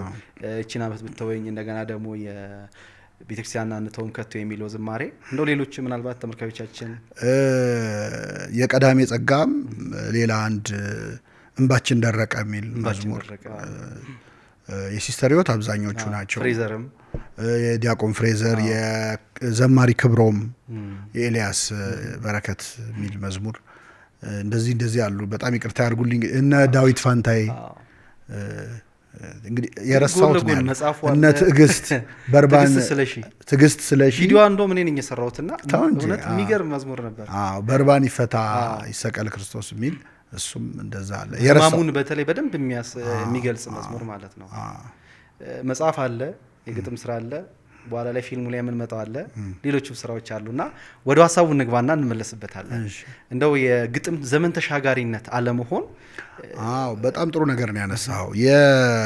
እኔ ዘመን መሻገር የምንቸገረው የሚመስለኝ ወቅታዊ ጉዳይን አስመልክቶ መዝሙር መዘመር ከጀመርን። ወቅታዊ ጉዳይ አሁን ለምሳሌ የሆነ ሰሞን የተዘመሩ መዝሙር አሁን ምንም የማያረጉ መዝሙሮች አሉ። ወቅታዊ ችግርን በተመለከተ ወይም ደግሞ የሆነ እንትን ለማድረግ ሲሞከር ግን ከአባቶቻችን የተቀዱ መዝሙራት ለምሳሌ አሁን የዘማሪ ይልማ መዝሙራት ቀጥታ ቅዳሴውን መዝሙር ያረጋቸዋሉ። መዘንጋት ባለበት በታናሽ ሕሊና መዘመር ልጀምር ለድንግል ምስጋና ብሎ ቀጥታ ከቅዳሴው ነው ያወጣው። አብዛኞቹ የይልማ መዝሙሮች ከቅዳሴ ወጡ እንደሆነ ያስታውቃሉ። ከቅዳሴ የተውጣጡ የተወሰዱ ማለት ነው። አርጋኑን ቀጥታ ዘምሮታል። ለኔስ ልዩ ነሽ ድንግል ማርያም ፈልጌ አንቺን ምስጋና አላገኘውም አባ ጊዮርጊስ ነው ያለው። እንግዲህ አባ ጊዮርጊስ ፈልጌ አንቺን ምስጋና አላገኘውም ማለት ላመሰግንሽ ፈልጌ እየፈለኩ ነው ላንቺ የሚሆን ምስጋና እስካሁን ፍለጋ ላይ ነኝ እስካሁን አላገኘውም። ሶስቱን ደጆች ያልከፈተ የአብን ልጅ አደንቃለሁ ይላል። አንደኛ ከድንግል ማህፀን ሲወጣ አልከፈተም። ሁለተኛ ከመቃብር ሲወጣ አልከፈተም። ሶስተኛ ወደ ሐዋርያት ወደ ዘግተው ወደ ተቀመጡበት ሲገባም አልከፈተም። ግን ከሶስቱ ሁለቱ ተመሳሳይ አላቸው። ከዝግ ቤት የወጡ እና ወደ ዝግ ቤት የገቡ ሰዎች አሉ። በድንግልና ጸንሳ በድንግልና ወለደች የሚል ግን መጽሐፍ ቅዱስ ላይ እስካሁን እየፈለኩ ነው አላገኘውም ይላል። አባ ጊዮርጊስ እንዲፈልግ ያጣው የሚለው ነገር አሉ እና አባቶቻችንን ቲሪዮ አለው። እኔ የተጠማሁ ነኝ አንቺ ጽዋ ነሽ ልጅሽ ውሃ ነው ይላል። እኔ ተሻጋሪ ነኝ አንቺ ድልድይ ነሽ ልጅሽ ማረፊያ ቦታ ነው ይላል እና እንደዚህ አይነት በጣም ውብ ስነ ጽሁፍ ያለባት ቤተክርስቲያን ሆና በጣም የወረደ ግጥም ተራ ግጥም ማለት ቀላል አድርጎ መግጠም ጥሩ ነው፣ ግን ቀላልና ተራ ይለያያል። በነገራችን ተራ የሆነ ቃልና ቀላል የሆነ ቃል ቀላል ማለት አንደርስታንደብል ነው፣ ሰው እንዲገባው ማድረግ ነው። ተራ ግን አማርኛ የሆነ የታክሲ ላይ ጥቅስ የሚመስሉ ግጥሞች አሉ። እኔ እንዲህ ብል ማስቀር ማሳየን ነው፣ ግን በጣም በወረዱ ቋንቋዎች የሚዘመሩ መዝሙሮች አሉ።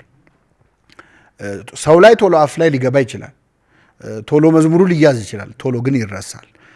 ግን ወደ አባቶቻችን ዜማ ከኪዳኑ ከቅዳሴው ምናምን ስታወጣ አንደኛ ያን የጻፉት ቅዳሴውን የጻፉት ሰዎች ቅዱሳን ስለሆኑ እጃቸው ይገባብሃል፣ በረከታቸው ያድርብሃል እና መዝሙሮቻችን በጣም መንፈሳዊነት እንዲጎላቸው የሚያደርገው ዝም ብሎ ስለሚሰሩ ነው።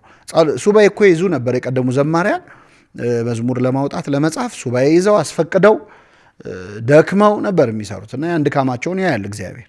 እኔ አንዳንዴ ለአምስት ማን ነው ለምንድነው አንድ የሙዚቃ ቪዲዮ ለመስራት ስንት ሰከንድ ነው? የ30 ሰከንድ ነው የስንት ነው? 5 ደቂቃ ምናምን ነው አንድ ዘፈን አይደል? ረጅም ያን ቪዲዮ ለመስራት ለፕሮዳክሽን 6 ወር 7 ወር ይፈጋሉ። የመዝሙር ክሊፕ የሚሰራ ሰው ዝም ብሎ አንድ ቤተክርስቲያን እየቀያየሩ ማሸብሸብ ማለት ነው። በቃ ቀሚስ ይቅርታ፣ ቀሚስም ይቀያየራል።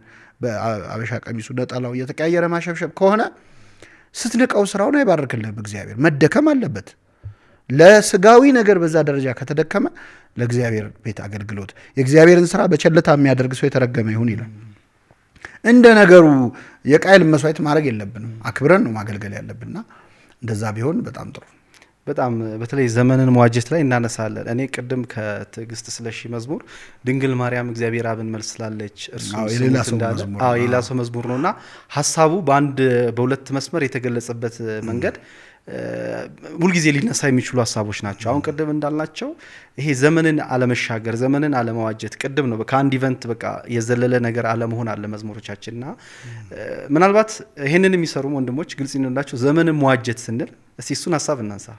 አዎ ዘመንን መዋጀት ማለት አሁን እኛ እያደረግን ካለ ነው በተቃራኒ ነው። ዘመኑ ቀኖቹ ክፉዎች ናቸውና ዘመኑን ዋጁ ማለት ምንድነው? ዘመኑ የሚሄድበት የራሱ ፍጥነት አለው፣ ግዙት ነው። ዘመኑን ዋጁ ማለት ባጭሩ ግን ስንገልጸው በዘመኑ አትዋጁ ማለት ነው። ለምንድነው ይሄ እኛም ቤተክርስቲያን አገልግሎት ከሚፈታተኑ ነገሮች አንዱ በመጣ በሄደው አጀንዳ ነው። እኛ ምንናጠው ሆያ ሆዬ ላለ ሰው ሁሉ ሆን እንላለን።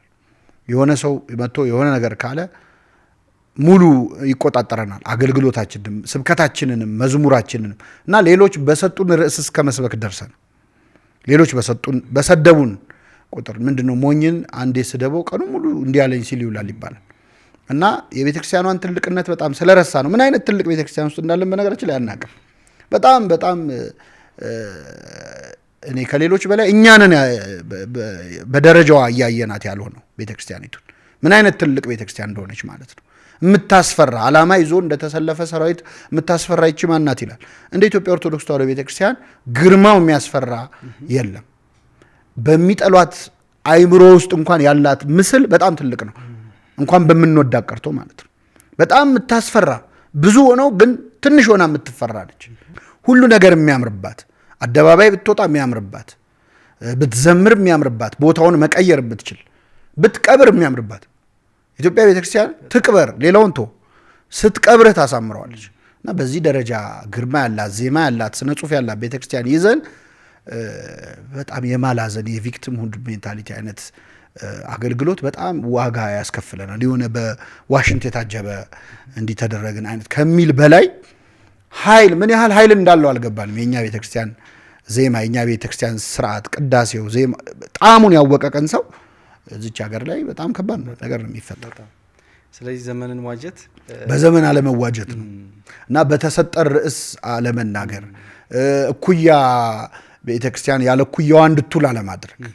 አሁን ኦርቶዶክስ ቨርሰስ ምናምን ሲባል ታያለ እንደ ቦክስ ግጥሚያ ማለት ነው። እና ቤተክርስቲያን ክብሯ በጣም ሌላ ነው። የኢትዮጵያ ኦርቶዶክስ ተዋሕዶ ቤተክርስቲያን ቦታዋ እገሌ ቨርሰስ እገሌ ላይ መግባት አይደለም። የኢትዮጵያ ቤተክርስቲያን ቦታዋ ሲና ተራራ ላይ የሆነው ነው። የቆምክባት ስፍራ የተቀደሰች ናትና ጫማህን ከእግርህ አውልቅ ነው። ስለዚህ የኢትዮጵያ ቤተክርስቲያን ወደ እሷ ለሚመጡና ከእሷ ተቃራኒ ለሆኑ ሰዎች ሁሉ የምትለው ወደዚህ እንዳትቀርብ መጀመሪያ ጫማህን አውልቅ ነው ማለት ይሄ ነው ቦታዋ በነገራችን።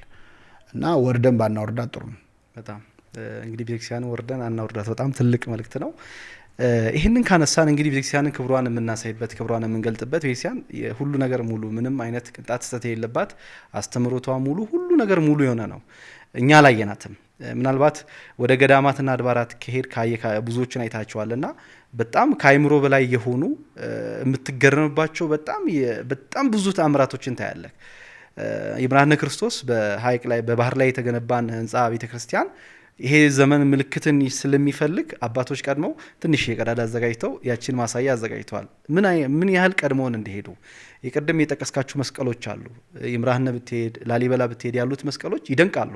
በዚህ ዘመን አሁን በመጣው ዘመናዊ ማሽን አይሰሩ መስቀሎቹ እና ሄደን አለማየትና ክብሯን ሳናቅ ክብሯን እናወርዳታለን። እንደው የቤተክርስቲያንን እንደው ገጽታዋን ትንሽ የምናሳየው ፊልም ብዙ ነገር ይገልጻል ማለት እንችላለን። ከዚህ በፊት በተለይ ማህበረ ቅዱሳን ብሮድካስት ላይ ያለክ በተለይ በትርጉም ስራ ወደ 6 የሚደርሱ ፊልሞችን ተርጉመዋል። በተለይ የግብጽ ፊልሞችን ዝምተኛው መነኩሴ ማንሳት እንችላለን። ከዛ በኋላ ቆመ የሆነ ጊዜ ላይ። እስቲ ስለሱ እናንሳ። ፊልም እኔ መተርጎም የጀመርኩት አቡዳቢ የሚባል ሀገር ለአገልግሎት ሄጄ አንዲት እህት ዝምተኛው መነኩሴ ሳይለንት ሞንክ የሚለውን ፊልም አምጥታ ሰጠችኝ። አሁን እቺ እህት እማሆይ ሆናለች፣ መንኩሳለች፣ መንኩሳዋል እናታችን እና እኚህ እናት ሐይቅ ነው ያሉት፣ ሐይቅ እስጢፋኖስ ነው ያሉት እና የዛን ጊዜ እንግዲህ በምእመንነት በቤተክርስቲያን የሚያገለግሉ ነበሩ እና አምጥተው ሰጡኝ እኚህ እናት እና ያንን ፊልም አየሁት። በእውነት በጣም ልብ የሚነካ ብዙዎቻችሁም አይታችሁታል ብዬ ተስፋ አረጋለሁ። ዝምተኛው መነኩሴን አቡዳቢ ሆኜ የሰራሁት ብዙ መዝሙሮች ነበሩት። ወደ 4-5 መዝሙሮች መዝሙር ግጥምም እዛ ላይ ለመስራት ሞክሬያለሁ። ጥሩ ድምጽ ያላቸው ልጆች ዘምረውታል። ትንሽ ለየት የሚያደርገው የአባይ ወስጦስ ታሪክ ለኛ ዘመን ቅርብ ነው። በጣም ቅርብ፣ የኛ ቅርብ ነው ማለት የቅርብ ዘመን ቅዱስ ናቸው። ባቡር ተሳፍሮ ይሄዳሉ። ባቡር አለ እና ቅርብ መሆናቸው የኛን ዘመን በደንብ የሚያስቃኝ አይነት ፊልም ነበር። የተመለከቱት ሁሉ በጣም መንፈሳዊ ስሜት እንዲሰማቸው የሚያደርግ ነውና ትልቅ በረከት አግኝቼበታለሁ እኔ።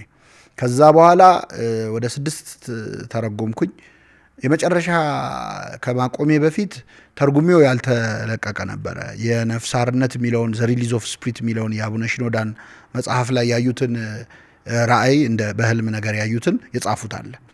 እሱ ያለበት የአንድ ሰንበት ትምህርት ቤት አገልጋይ የአንድ ጳጳስና የአንድ መነኩሴ ታሪክ በአንድ ፊልም 3 አጫጭር ስቶሪዎች ሆኖ የታተመ እሱን ተርጉሜው አልተሰራም እና ከዛ በኋላ ግን ያቆምኩት ምንድነው የአንድ ቅዱስ የነሱን ቅዱስ ታሪክ እየተረጎምኩ እያለ መሀል ላይ አንደኛው ገጸ ባህሪ ምን ሲል ሰማሁት? እንደ አበሻ ቄስ ተንኮለኛ እና ውሸታም አትሁን ሲል ሰማሁት። ፊልም ውስጥ እንደ ኢትዮጵያ ቄስ ተንኮለኛ እና ውሸታም አትሁን ሲል ስሰማው እጅን ሰምቼማ ይህን ፊልም አልጨርሰውም ብዬ በብሔራዊ ስሜት አቆምኩት ማለት ነው። ጠቅሞናል፣ የማይካደው የግብጽ ቤተክርስቲያን ፊልሞችም የአቡነ ሽኖዳ መጽሐፍትም ጠቅሞናል። በጊዜው ግብጽ ብለን በጣም እሪ ብለን በጥብጠናል። እኔ ተመክሬ ያለው ሁሉ ማህበረ ቅዱሳን እያለው መጀመሪያ ግብጽ ተልኬ ሄጄ ነበር። ከዛ ሐመር መጽሔት የግብጽ መጽሔት መሰለ እስኪባል ድረስ ብዙ ቃለ መጠይቆች፣ ብዙ ትርጉም ስራዎች ሰርቻለሁ። አልቆጭበትም፣ ብዙ ተጠቅሜበታለሁ።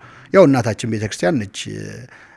የእስክንድርያ እናታችን ማርቆስ አባታችን እያልን ያደግነው። አዎ። እና ግብጾችን በጣም ከመውደድና ከማድነቅ የተነሳ ብዙ እንግዲህ ተግባራዊ ክርስትና የሚል መጽሐፍ ታስታውስ ከሆነ ሊቀ ዲያቆናት ሀቢብ ጊዮርጊስ የሚሉ መጽሐፎችን ለግብጽ ሪቮሉሽን መነሻ የሆነ ሰው ማለት ነው። ቅዱስ ነው። የእነሱን መጽሐፍትም ተርጉሜ ነበር ያን ጊዜ። ምን ጠቀመን? ለአገልግሎት አነቃቃን። ወደ መቅደስ እስክደርስ ድረስ እስካስተውል ድረስ ይላል ነቢየ እግዚአብሔር ዳዊት። እና የግብጾችን መጽሐፍት እና የግብጾችን ፊልም በመተርጎም እኔ በግሌ ብዙ ትምህርት አግኝቻለሁ። እንግሊዘኛ ተለማምጃለሁ። የውጭ ሊትሬቸር ለማንበብ በተለይ እንግሊዘኛ ስለ ትምህርት ቤት ከምንማረው ውጪ ቴዎሎጂካል ጃርገንስ አሉ አይደለ? ቃላት፣ እነሱን ቃላት ለማወቅ ረድቶኛል። ወደ መቅደስ እስክደርስ ድረስ እንዳለው የኢትዮጵያን ቤተክርስቲያን ማንነቷን ስታቅ እና ደግሞ የበለጠ ፈርዘር እንግሊዘኛውን ስነ ጽሁፍ እያነበብክ ስትመጣ የኛ አባቶች በምን ደረጃ አንባቢ እንደሆኑ ይገባህና ወደ ጥልቁ በወርድ አንተ በዚያ አለህ ብለህ ተመልሰህ ይቅርታ ትጠይቃታለህ። የኢትዮጵያን ቤተክርስቲያን ሲጀማምር ነው በነገራችን ላይ በጣም ግብጾችን በጣም ማድነቅ። የዛን ጊዜ ማስታውሰው የፋሲካ በዓል ቀን ሰማዕታት የሆኑበት የሞቱ ክርስቲያኖች ነበሩና አረ ዘመዶቹ ሞቱ አለኝ። አንድ ዲያቆን ማለደ የሚባል አለቃ ነበር፣ የሐመር መጽሔት አዘጋጅ። ዘመዶቹ ሞቱ አለ። ይህን ያህል በቃ በግብፅ ታጥኜ ነበር። እነሱም ጋር የሄድኩን ጊዜ ገጠመኞች ብዙ የአገልግሎት ትምህርት ሰጥቶኛል። እና በቃ በተለይ እዚህ ስትመጣ እዚህ ያለው ነገር ምንም በቃ ዜሮ እንደሆነ የኛ አባቶች አባት ያልሆኑ ይመስል እኛ ጋር ቅዱስ የሌለ ይመስል እኛ አባቶች ጋር ታሪክ ያልተፈጸመ ይመስል ይሰማል። ከነሱ የሰማኸውን ነገር ሁሉ አንዴ የማስታውሰው የእኛ ትርጓሜ ላይ ያለ ሀሳብ ፋዘር ታድሮስ ስለጻፉት አድንቀን ማለት ነው። እኛ ትርጓሜ ላይ እኮ አለ፣ ክሬዲት አልሰጠንም እዚህ። የእኛ በቃ የእኛ ሲሆን እሱ ትራዲሽን ነው ምናምን ብሎ መመጸዳደቅ። ደግሞ የምስራቆቹን የምናነብ ነበር፣ እነ ፋዘር ቶማስ ሆምኮን እነ ቪሲ ሳሙኤል እዚህ ፋዘር ጆሲ ሪኮመንድ ያረጉት መጽሐፍ አንድ ዲያቆን ዘላለም የሚባል ልጅ ቻላቸው የሚባል ልጅ አምጥቶ ያንን ኮፒ አድርገን የቪሲ ሳሙኤል መጽሐፍ ካልሲዶን ዘሪ ኤግዛማይንድ የሚል መጽሐፍ ነበርና እንደው በቃ የሚያረገን አሳጥቶን ነበር። ከዛ በኋላ ግን መልሰው ወደ ግዙ ስነ ጽሁፍ ስትመጣ ነው ልኳን የምታውቀው። እኔ እንደውም አንድ ማድረሰው በቅርብ ጊዜ አንድ ልጅ ጠይቃኝ ጽፌው ነበረ፣ ስቶሪ አርጌው ነበር። ምንድነው ሎርድስ ፕሬየር ዘ ሎርድስ ፕሬየር የሚባል ጌታዬ ኢየሱስ ክርስቶስ ሆይ እኔ ኃጢአተኛውን ማረኝ የሚል ጸሎት ኢስተርኖች ዘ ሎርድስ ፕሬየር የሚሉት። ያን ጊዜ ፋዘር ቶማስ ሆብኮ ፖድካስት ላይ ሲናገሩ ሰማን። ከዛ ኤሌክትሮኒክስ ሚዲያ ነበረን፣ የማህበረ ቅዱሳን ኤሌክትሮኒክስ ሚዲያ ላይ ዘ ሎርድስ ፕሬየር የምትለዋን ጌታ ኢየሱስ ክርስቶስ ሆይ እኔን ኃጢአተኛውን ማረኝ የሚለውን ፕሪንት አድርገን ለጠፍ ነው ግድግዳውን በሙሉ። አዲስ ጸሎት ተገኘ ብለን ማለት ነው። ጌታ ኢየሱስ ክርስቶስ እኔን ኃጢአተኛ እግዚኦ ማረነ ክርስቶስ እኮ እግዚኦ ማረነ ክርስቶስ እኮ እነሱ ስለተናገሩት እንትስ ተሰጠ ኢንፋሲስ ተሰጠ። እግዚኦ ማረነ ክርስቶስ ውጪ ደርሶ መጥቶ በእንግሊዘኛ ተጽፎ ማለት ነው። ይሄ ምንድነው? አንድ ገበሬ አዲስ ምግብ መጥቷል ተጋሚ ነው የሚባል አሉታል እና ስንት በእንትን ተሳፍሮ ሄዶ ሲያዝ ሽሮ ነው እና የኔው ጉድነሽ አለ ይባላልና እንደዚህ የሚያረጋን ጊዜ ነበር። የዛን ጊዜ ኧረ ተው ስንባልም አልሰማንም ነበር። ግን በኋላ በጣም የገረመኝ እኔ የመጀመሪያ ጊዜ ዌክ አፕ ኮል ሊባል የሚችለው የሴንት ቭላዲሚር ሴሚናሪ እንዚራ ስባትን ሃርፕ ኦፍ ስፕሪት ብሎ ተርጉሞታል። የአባ ጊዮርጊስ ዘጋስጫን ማለት ነው። እኛ እንግሊዘኛው ይበልጣል ብለን ሄደን እነሱ ተርጉመው እንደዚህ ነው እንዴ ብለን ትምህርት ሆኖና እና ወደ ፊልሙ ስመጣለ ያቆምኩት በዛ ምክንያት ነው። ግን ከዛ በኋላ ከዛ የተሻሉ የኛን ታሪክ እነሱ ኤግዞስቲቭሊ ነው በነገራችን ላይ ፊልም የተጠቀሙት። የኢትዮጵያ ቅዱሳን አባቶች ታሪኩንም ሰርተውታል። አዎ ለምሳሌ የአብደል መሲህ የሚባሉት ገብረ ክርስቶስ የሚባሉትን አባት ሰርተዋል። አቡነ ተክለ ሃይማኖትን ሰርተዋል። ሴንት ተክላ.ኦርግ ብሎ ሰው ማየት ይችላል። አቡነ ተክለ ሃይማኖት በጣም ይወደዳሉ። ግብጽም ሄደው ስለነበረ ብዙም ታሪካዊ አስተዋጽኦ ስላላቸው እና ምንድነው አስተምረውናል። እንደ አሃት አብያተ ክርስቲያናት ምሳሌ ልናደርጋቸው እንችላለን። አሁንም የሚከለክለን የለም በነገራችን ላይ። ምክንያቱም ከሌሎች አብያተ ክርስቲያናት ያነሳችሁበት ምክንያት ምን ይሆን እስኪ ንገሩኝ ብሏል ቅዱስ ጳውሎስ ለቆሮንቶስ ክርስቲያኖች። ስለዚህ በአንድ እምነት ጥላ ያሉት አብያተ ክርስቲያናትን አወዳድሮ እነሱ እንዲሰራሉ እኛ እንዲንስራ ማለት ክፋት የለው። ነገር ግን ብዙ ትምህርት የሚሰጡ ነገሮች ነበሩ በወቅቱ የዛኔ። አሁን አንደኛ የተረዳሁት የዛኔ የኮፕቲክ ቤተክርስቲያን የፊልም ኢንዱስትሪ እዛም ሜጂ አጋፔ ቲቪ ስቴሽንን ለማየት ሞክሬ ነበር።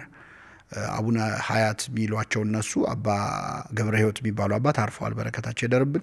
እሳቸው አመቻችተው በደንብ አስጎብኝተውኛል እና የመጀመሪያው ቲቪ ስቴሽናቸውና የፊልም ኢንዱስትሪያቸውን በደንብ በጀት መድበውለት ውጭ ሀገር ጭምር ልከው አስተምረው መልሰው ሀገራቸው ላይ የፊልም ኢንዱስትሪ መፍጠር ችለዋል። አንድ ሁለተኛ የአቡነ ዮስጦስ ፊልም ላይ ዮስጦስ ሆኖ የሰራውን ተዋናይ የዮሐንስ አጽር ላይ የዮሐንስ አጽር ረድ ሆኖ ልታገኘው ትችላል። የሌላ ፊልም ላይ ሌላ ሆኖ ታገኘዋል እና እያንዳንዶቹን ተዋናያን ለዚህ ጉዳይ ዴዲኬት አድርገዋቸዋል። የፊልም መንደር የሚለውን ኮንሰፕት በቃ ፈጥረውታል ማለት ነው፣ የሆሊውዱን ማለት ነው። ሁለተኛ ለፊልሙ ክብር ሲባል ያ ሰውዬ ሌላ ነገር አይሰራም። ከሰራም በጣም ልክ አሁን ለምሳሌ ዘ ፓሽን ኦፍ ክራይስት የሰራው ሰውዬ ከዛ በፊት ወደ ኋላ ሲታይ አንዱ የተመረጠበት መስፈርት ይሄ የመሳሳም የዝሙት ምናምን ሲን አልሰራም ብዙ የለው አትሊስት ራቁቱን ሆኖ አልታየም። ዘ ካውንት ኦፍ ሞንቴ ክሪስቶ ምናምን የሚል ነው እሱን የሰራው። ከዛም በፊት ያሉ ትንሽ ጥሩ ናቸው ተብሎ ነው ለዚህ ካስት የተደረገው። የግብጾቹ ግን መነኩሴ ያልሆነ ሰው እንደ መነኩሴ ጺሙን አሳድጎ ይኖራል። ለምን? ቀጥሎ የአባ እንትናን ታሪክ ስለሚሰራ ማለት ነው።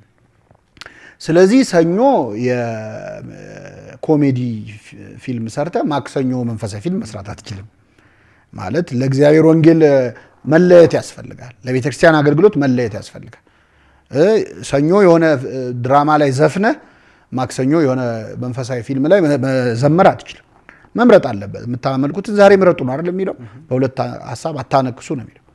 ስለዚህ ለዚህ ጉዳይ ቤተክርስቲያን ያደጉ በጣም ጥሩ ትወና፣ በነገራችን ላይ ትወና በተለይ ለፊልም ባለሙያው ፊት እያወራሁ ነው። በጣም ይቅርታ አድርጉ። በተለይ ለፊልም ከዚህ በፊት ያልተወነ ሰው ነው የሚመረጠው አይደል ካስት ሲደረግ። በተለይ ያው እንደዚህ አይነት በጣም ትልቅ ቫልዩ ያላቸው ፊልሞች ላይ ተውኖ የማያውቅ ሰው መሆን አለበት ለኦሪጂናሊቲ። ሁለተኛ ሌላ ገጸ ባህሪ መጫወት ቢያቅተው የራሱን ገጸ ባህሪ ተጫውቶ እሱም ገጸ ባህሪ አይደል ቢያንስ አንድ የራሱን ጸባይ ተጫውቶ ይወጣል። ስለዚህ ቤተክርስቲያን ስንት የሞላው አሉ። እኔ አርቲስቶቹን ማስቸገር የማያስፈልግም ለዚህ ጉዳይ ነው። ለዚህ ፐርፐዝ ራሳቸውን የለዩ መንፈሳዊ ህይወታቸውን በቤተክርስቲያን ያሳለፉ አንገታቸውን ለመስጠት እስከ ሰማዕትነት ለቤተክርስቲያን የወሰኑ ልጆች አሏት በሁሉም ዘርፍ። በተለይ ሰንበት ትምህርት ቤት ደግሞ ለዚህ በጣም ምቹ ነች። እንደውም ይሄ ምንድነው ያኔ ቆሞ ነው እንጂ ሰንበት ተማሪ አንገቱን አይደል የሚሰጠው ለቤተክርስቲያን፣ እድሜውን አይደል የሚያሳልፈው፣ ህይወቱን አይደል የሚሰዋው ከግል ህይወቱ በላይ ለቤተክርስቲያን አገልግሎት። ስለዚህ ወደ ፊልም ኢንዱስትሪ ቢያድግ በተዋናያን ምናምን አይደለም የሚሰራው፣ ሙያውን አሰልጥኖ በቃ ለዚህ ጉዳይ አንተ ለዚህ ቅዱስ አንቺ ለዚህ ዴዲኬት አድርግ ራስህን መባል ይችላልና ከግብጾቹ ካየኋቸው ነገሮች አንዱ ነው። ሁለተኛ ቤተክርስቲያኗ ሳታየው የሚወጣ ምንም አይነት አንደኛ ጳጳስ ወጥተው ፊልሙ ላይ በስመ አብ ብለው ይህ የቅዱስ እንትና ፊልም ነው ልጆቼ ለበረከቱ ይሁንላችሁ ካላሉ በስተቀር አይለቀቅም። ትልቅ እንትን ያላችሁ በተለይ ይጠቅሟቸዋል። ለምሳሌ በመንፈሳዊ ፊልሞች ታሪክ ካርቱን ፊልም ጨምሮ ለምሳሌ የሙሴን ፊልም በካርቱን ተሰርተዋል፣ ብዙ ሰርተዋል እና ብዙዎቻችን በጣም የሚገርም እንደው ይቅርታ አቋረጥኩ ስለምረሳ ነው። የሊቢያ ሰማዕታት ሁሉ የሊቢያ ሰማዕታት በጣም አይቼ ተደንቅ ያለው እሱን በቃ እንደው ተመልካቾች ቢያዩ ጥሩ ነው። ሊንክ ማስቀምጥላቸው የሊቢያ ሰማዕታትን እኛም እዛ ሰማዕት የለንም ወይ ነው። በተመሳሳይ ቦታ በተመሳሳይ ልብስ በጥቂት ሳምንታት ልዩነት እኛም ጋር ሰማዕታት ሆነዋል። ደህና ስዕል አልሳለም እስካሁን። በነገራችን ላይ ያን ጊዜ እኛው ገፋፍተነው አንድ ወንድማችን ሰዓሊ ዘሪሁን ስሎ ነበር፣ ግን ደህና ስዕል እስካሁን አልተሳለም።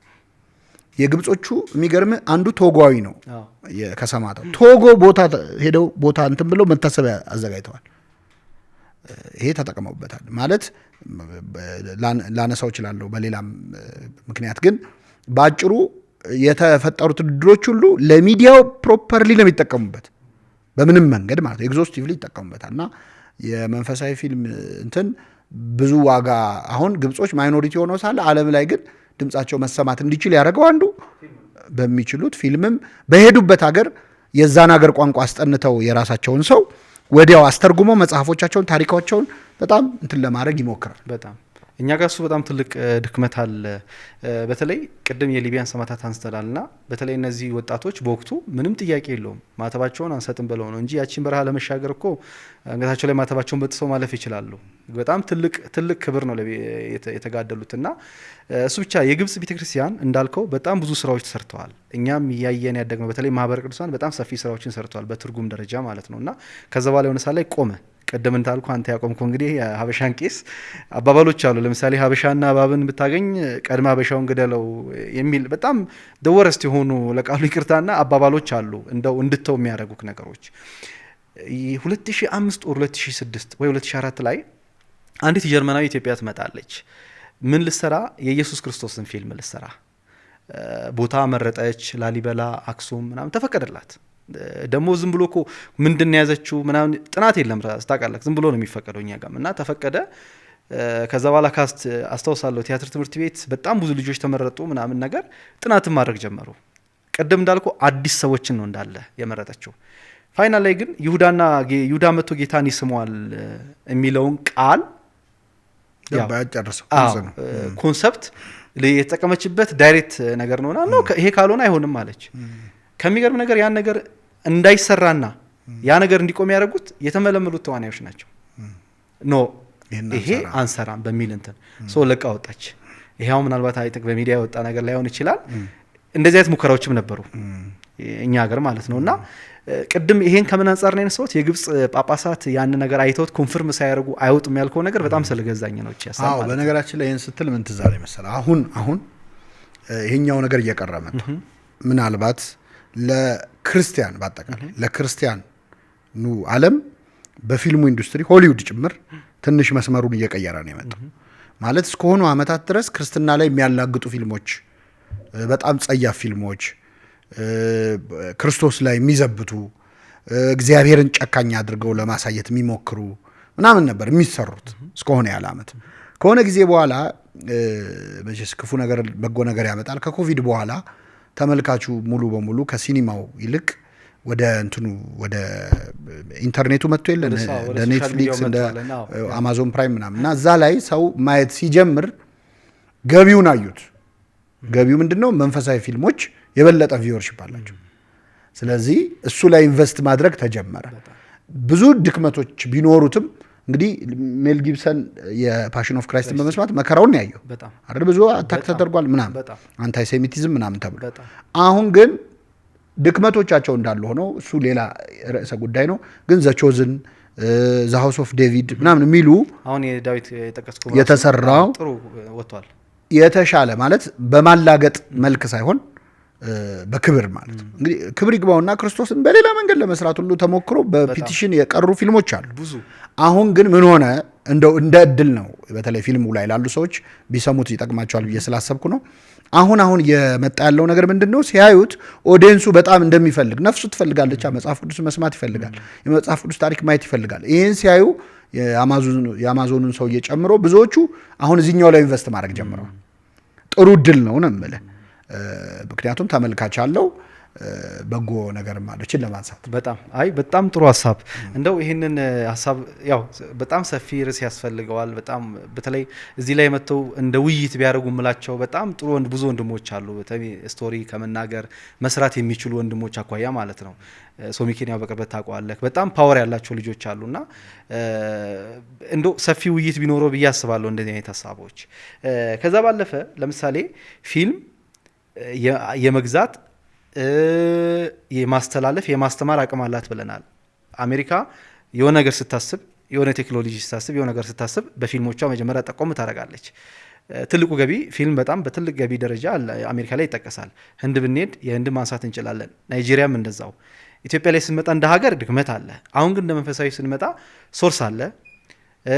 ሎኬሽን የምትቸገርበት አይደለም። ታሪክ እንግዲህ ተዝቆ አያልቅም። አንድ ጊዜ መምህር ዳንኤል ሴፈስላሴን ኢኦቲሲ እንደገባ በቃ በስሜት ተነሳቼ ተከታታይ ድራማ መስራት ፈልጋለሁ ብዬ ገባሁኝ። ከዛ አየኝ፣ በጣም ረጅም ጊዜ አወራ ምናምንና እኔ ከቻል ካለኝ የጃንደረባውን ታሪክ የባኮስና የፊልጶስን ስራው አለኝ። ይሄ ቤተክርስቲያኒቷ ቴሌቪዥን ሲጀምር እንደ መጀመሪያ እንደ ኢንትሮ መተላለፍ ያለበት ኮንሰፕት ነው አለ። ክርስትና ወደ ኢትዮጵያ የገባበትን ያችንና ያቻ የሁለቱም ኮንቨርሴሽን ነው እንግዲህ የቅዱስ ባኮስና የቅዱስ ፊልጶስን ስንት ታሪኮችን ማንሳት እንችላለን። ቤተክርስቲያናችን እጅግ በጣም ዘርፈ ብዙ ታሪኮችን ማንሳት እንችላለን። ይሄንን ስል የፓሪስ ኦሎምፒክን እናንሳ። የፓሪስ ኦሎምፒክ እንግዲህ ማላገጣ ፓሪስ ላይ ሳመጣ በፊት እሺ፣ አሁን ዳንኤል ያለህን ነገር ትንሽ ልበልበት። እሺ፣ መነሳት ስላለበት ነው። ዳንኤል ሰይፈ ሚካኤል በኢትዮጵያ ጃንደረባ ትውልድ ፕሮጀክትን ለህዝብ ከመለቀቁ በፊት ዩቲዩብ ላይ አይታዋል 45 ደቂቃ ቪዲዮ። እሱ ከመለቀቁ በፊት ለ10 ሰዎች ልኬው ነበር፣ ምንም ስራ ሳይጀመር በፊት። አንዱ ዳንኤል ሰይፈ ሚካኤል ነው። እነ ሊቀ ሊቃውንት ስምዐኮነ እነ የቦሩ ሜዳው መምህር ኃይለማርያም ምናምን ሌሎችም ማለት ነው። የመለሱ አሉ፣ ያልመለሱ አሉ፣ እነ ይንታ በጻ ምናምንና ዳንኤል ሰይፈ ሚካኤል የነገረኝ ነገር የገረመኝ ሰማውና ይሄን ፕሮጀክት ብፁዕ ቅዱስ አቡነ ጳውሎስ እያሉ ቢሆን ኖሮ ፕሮፖዝ ያረከው መምሪያ ይሆን ነበር አለ። ምክንያቱም የቀደሙት ፓትርያርክ ብፁዕ ቅዱስ አቡነ ጳውሎስ በረከታቸው ይደርብን ለኢትዮጵያ ጃንደረባ በጣም ከፍተኛ ፍቅር ነበራቸው። አንደርሬትድ ነው ብለው ያስቡ ነበረ እና በጣም ያስሉት ነበር። ደጋግመው ስዕሉን ያስሉና አሁን መንበረ ፓትርያርክ ስቴድ ብዙ የጃንደረባው ስዕል አለ። በየቦታው ወይ ሙዚየም ምናምን ተቀምጧል። ለምን አይረኩም? ቅዱስነታቸው ያዩና አይ ይሄ አይደለም ይሉና ደግሞ ሌላ ያስላሉ ብሎ ነበር። ይሄ ታሪክ ስለሆነ ነው ያነሳሁት። ከዛ ውጪ ወደ አሜሪካ ብለህ ያነሳው አሜሪካ ያሰኛት ፊልም ነው። ሌላ ምንም ታሪክ የለውም። እና ለዚህ ጉዳይ የሰጡት ኢንቨስትመንት እንዲቆጣጠሩን አድርጓል። ግን ምን ያህል ዓለምን መቀየር እንደሚችል እኔ አንድ ምሳሌ ልስጥ። ዓለም ላይ ከተደረጉ ጦርነቶች እንግዲህ ከፈርስት ወርልድ ዋር ሰከንድ ወርልድ ዋር ጀምሮ ዓለም ላይ የተደረጉ ጦርነቶች በሙሉ ቁጥራቸው ቢታይና የሞተው ሰው ቁጥር በዛ ጦርነት የሞተው ሰው ሲታይ የሞተው ሰው በጣም ትንሽ ነው። የተደረገው ጦርነት ብዛትና ይሄ ጥናት ነው የምነግርህ። የተደረገው ጦርነትና የሞተው ሰው በጣም ትንሽ ነው። ለምንድን ነው? በተለይ ከሆኑ ዓመታት በፊት ይሄ ጥናት የተሰራ ጊዜ ለምንድን ነው ይሄ ሁሉ ጦርነት ተደርጎ ይሄ ብቻ ሰው የሞተው? እንደውም ቁስለኛው ይበዛል እንጂ አይሞትም። ለምንድን ነው ሲባል ወታደሮች መግደል አይፈልጉም። ከተቻለ አቁስለው መገላገል የሚፈልጉት። ከገደሉ በሁለት ምክንያት ነው ብዙዎቹ። አንደኛው የጦር አዛዣቸው አጠገባቸው ካለ ይገላሉ እንዳይጠየቁ። ሁለተኛው መቼስ የሆነ ትራውማ ያለበት መግደል የሚያምረው ሰው አይጠፋም ማለት እሱ ይጨርሳል እንጂ ብዙዎቹ አቁስለው ወይ ምናምን ነው መገላገል የሚፈልጉት። ከዛ ምን ተደረገ? ወታደሮቹ እንደማይገሉ ሲታወቅ የመጀመሪያው በማስ ህዝብ መጨረስ የሚቻልባቸው የቦምብ የምን ቴክኖሎጂ ላይ ስራ ተጀመረ። አንድ ሁለተኛ ሰውን ለጦርነት የሚገፋፉ ፊልሞች ገዳይነትን በጣም እንትን የሚሉ ጌሞች የሽጉጥ የምናምን እና ሰው ገለህ እንድትደሰት የሚያደርጉ ማለት ነው። ከህፃንነት ጀምሮ እሱን መጫወት። ከዛ በኋላ ነው የጦርነትና የሟቹ ቁጥር እየተመጣጠነ የመጣው። ቴክኖሎጂው ተደረበበት ደግሞ በቃ እንደ ጀግናም መታየቱ ማለት። ፊልሞች ግን በጣም ተሰርተዋል ሂሮ ለመፍጠር። በዚህ በተቃራኒ ደግሞ ሰከንድ ወርልድ ዋር ላይ በጣም ብዙ ወንድ ሲሞት የሞተውን ሰው አባት የለንም ብለው ልጆች እንዳይጎዱ ሴቶቹ እንደ ወንድ እየሆኑ ፊልም እየሰሩ ድራማ እየሰሩ ያንን ጋፕ ለልጆቹ ፋዘርለስነስ እንዳይሰማቸው ሞክረዋል ይባላል። እና በጣም ይህን ያህል ኃይል ያለው በጣም ብዙ ሊሰራበት የሚችል ዘርፍ ነው። ወደኛ ሲመጣ እንደ ቤተክርስቲያን ፊልም ላይ አልሰራም። እኔ አንድ ነገር ልንገር፣ በእውነት ይህንን ቃለ መጠይቅ ያዩታል። በቅርብ ቀን አንድ ቦታውን አልጠቅስም፣ አንድ ደብር አውደ ምሕረት ለማገልገል ሄጄ እኔ ማይግሪን ስላለብኝ ላይት ሲበዛ በጣም ትሪገር ያደርገኛል። አንሱልኝ ማለት አልችልም። ቆጠርኩት ቁጭ ብዬ 18 ካሜራ አውደ ምሕረቱ ላይ 18 ካሜራ አየሁ። አሁን ይሄ ሆሊውድ ነው ምንድን ነው ፕሮዳክሽኑ ማለት ነው? አንድ ስብከት ነው። 18 ካሜራ ያልኩ ካሜራ የሆነውን ነው። ስልኮቹን አይጨምርም። ስልኮች ደግሞ አሉ፣ ሁሉም ላይቭ ትራንስሚት ማድረግ ይፈልጋል። 18 ካሜራ አንዳንዱ እንደውም እየተንቀሳቀሰ ሁሉ ዲስትራክት ያደርጋል መምህሩንም። ህዝቡማ በጣም ያሳዝናል። ህዝቡ ተከልሏል ጭራሽ። ለምን? ካሜራዎች መምህሩ ላይ በርተዋል። አንደኛ ከኢቨንት ኦርጋናይዘርነት ስራ የሚሰራ ሰው ቢኖር መጀመሪያ ስራው እነዚህን ካሜራዎች ዞር አድርጎ ህዝቡና መምህሩ እንዲገናኙ ማድረግ ነው። ህዝቡ በሬዲዮ ነው የሚማረው አሁን ባለው ሁኔታ አውደ ምሕረት ላይ። ምክንያቱም ብዙ ዩቲዩብ ቻናሎች እና ይህን የምታዩ የዩቲዩብ ቻናል ባለቤቶች ለምንድን ነው ፊልም የማሰሩት? አውደ ምሕረት ለምንድን ነው የምትረብሹት? ይህን የመሳሰለ ካሜራ ከገዛችሁ ተጠቀሙበት። በጣም ብዙ ታሪክ ያላት ቤተክርስቲያን ነች። አንዱን ስብከት በ40 አንግል ባታሳየው ምንም የሚቀንስበት ነገር የለም። አንድ ካሜራ ይበቃዋል። አንድ ሰው ካስተላለፈውም ይበቃዋል። እንዲህ ለቤተክርስቲያን ፍቅር ኖሮት ቀድሞ ተገኝቶ ሴታፕ ሰርቶ ላይት አብርቶ ብርድ ተመቶ የሚቀርጽ ዝናብ እየመታቸው የሚቀርጿል። በዚህ ደረጃ ዴዲኬሽን ካላቸው ለምንድን ነው በጣም ብዙ ታሪኮች እያሉን በቤተክርስቲያኒቱ እሱን ለምንድን ነው ማንሰራው? የለ ማለት ነው። በጣም አሪፍ። አይ ጊዜውም ይፈቅዳል፣ ጊዜውም ይፈልጋል። ይሄንን ከኮቪድ በኋላ ብለሃል፣ ምንም ጥያቄ የለም። ለምሳሌ ተከታታይ ፊልሞች ካይካቸው በጣም ምርጥ የምትወደውን ካራክተር ፋይናል ላይ ወይ ግብረ ሰዶም ያደርጉታል ወይ የሆነ ነገር ያደርጉታል። ዩሲ ምን አይነት ነገር እንትን እንደሚያሰርጹ የህፃናት ፊልሞችም ቅድም ብለሃል። በጣም እኔ አሁን እንደውም በዚህ አጋጣሚ ወላጆች ልጆች የሚያዩዋቸውን ፊልሞች በጣም መቆጣጠር አለባቸው ብዬ አስባለሁ። ምን አይነት ነገር እንደሚያሰጽሩባቸው እንዳልከው ጊዜው ይመቻል፣ መስራት ይቻላል። አንዳንድ ሰንበት ትምህርት ቤቶች ላይ የሆነ ሙከራዎች እያየን ነው፣ በተለይ አንዳንድ ታሪኮችን በመውሰድ ይሄንን ግን አሳድገን የትላልቅ አባት እውነት ነው ጥንቃቄ ይፈልጋል። አሁን አንድ አይ ቅዱሳኑ ይኸውልህ በቅዱሳኑ መጀመር የለብም። ለምንድን ነው እነ መላከ ብርሃን አድማሱ ጀንበሬን እነ አሉ እኮ የቅርብ ቅዱሳን አባቶች ጳጳሳት የታሪክ ሰዎች አሉ አይደል? ከነሱ ጀምሩ ግድ የለም የቅዱሳኑ ካከራከረ ማለት ነው። ማለት ጥንቃቄ ይፈልጋል ነው እንጂ የሚከለክል የለም። ቅዳሴው ላይ ክርስቶስን መስሎ ነው ካህኑ የሚያገለግለው። ግን ጥንቃቄ ስለሚፈልግ እስቲ በሱ አይጀመር። ከቅዱሳኑ እንኳን መጀመር ቢያቅተ ብዙ ታሪኮች እኮ አሉ። በጣም የሚገራርሙ ብዙ ታሪኮች አሉና ይሄንን ካነሳን አይቀር ወደ ፓሪስ ልምጣና የፓሪስ ኦሎምፒክ ላይ እንግዲህ በጌታ እንግዲህ ዘ ላስት ሰፐር የሚለውን ትልቁን እንግዲህ ከሐዋርያቱ ጋር የመጨረሻው ራት ያደረገበትን ስዕል በጣም የቀለዱበት ዓለም ላይ ያሉ አንዳንድ በተለይ ይሄንን የተቆጡ ብዙዎች አሉ። እኔ እንደውም ብዙ እንትን ያስነሳል ብዬ ጠብቄ ነበር። ያው የሚፈልጉትም ስለሆነ ብዙዎች አልተነሱም። እኛ ቤተክርስቲያንም ቀናቶች ከገፉ በኋላ ወዲያው ምላሽ አልተሰጠም።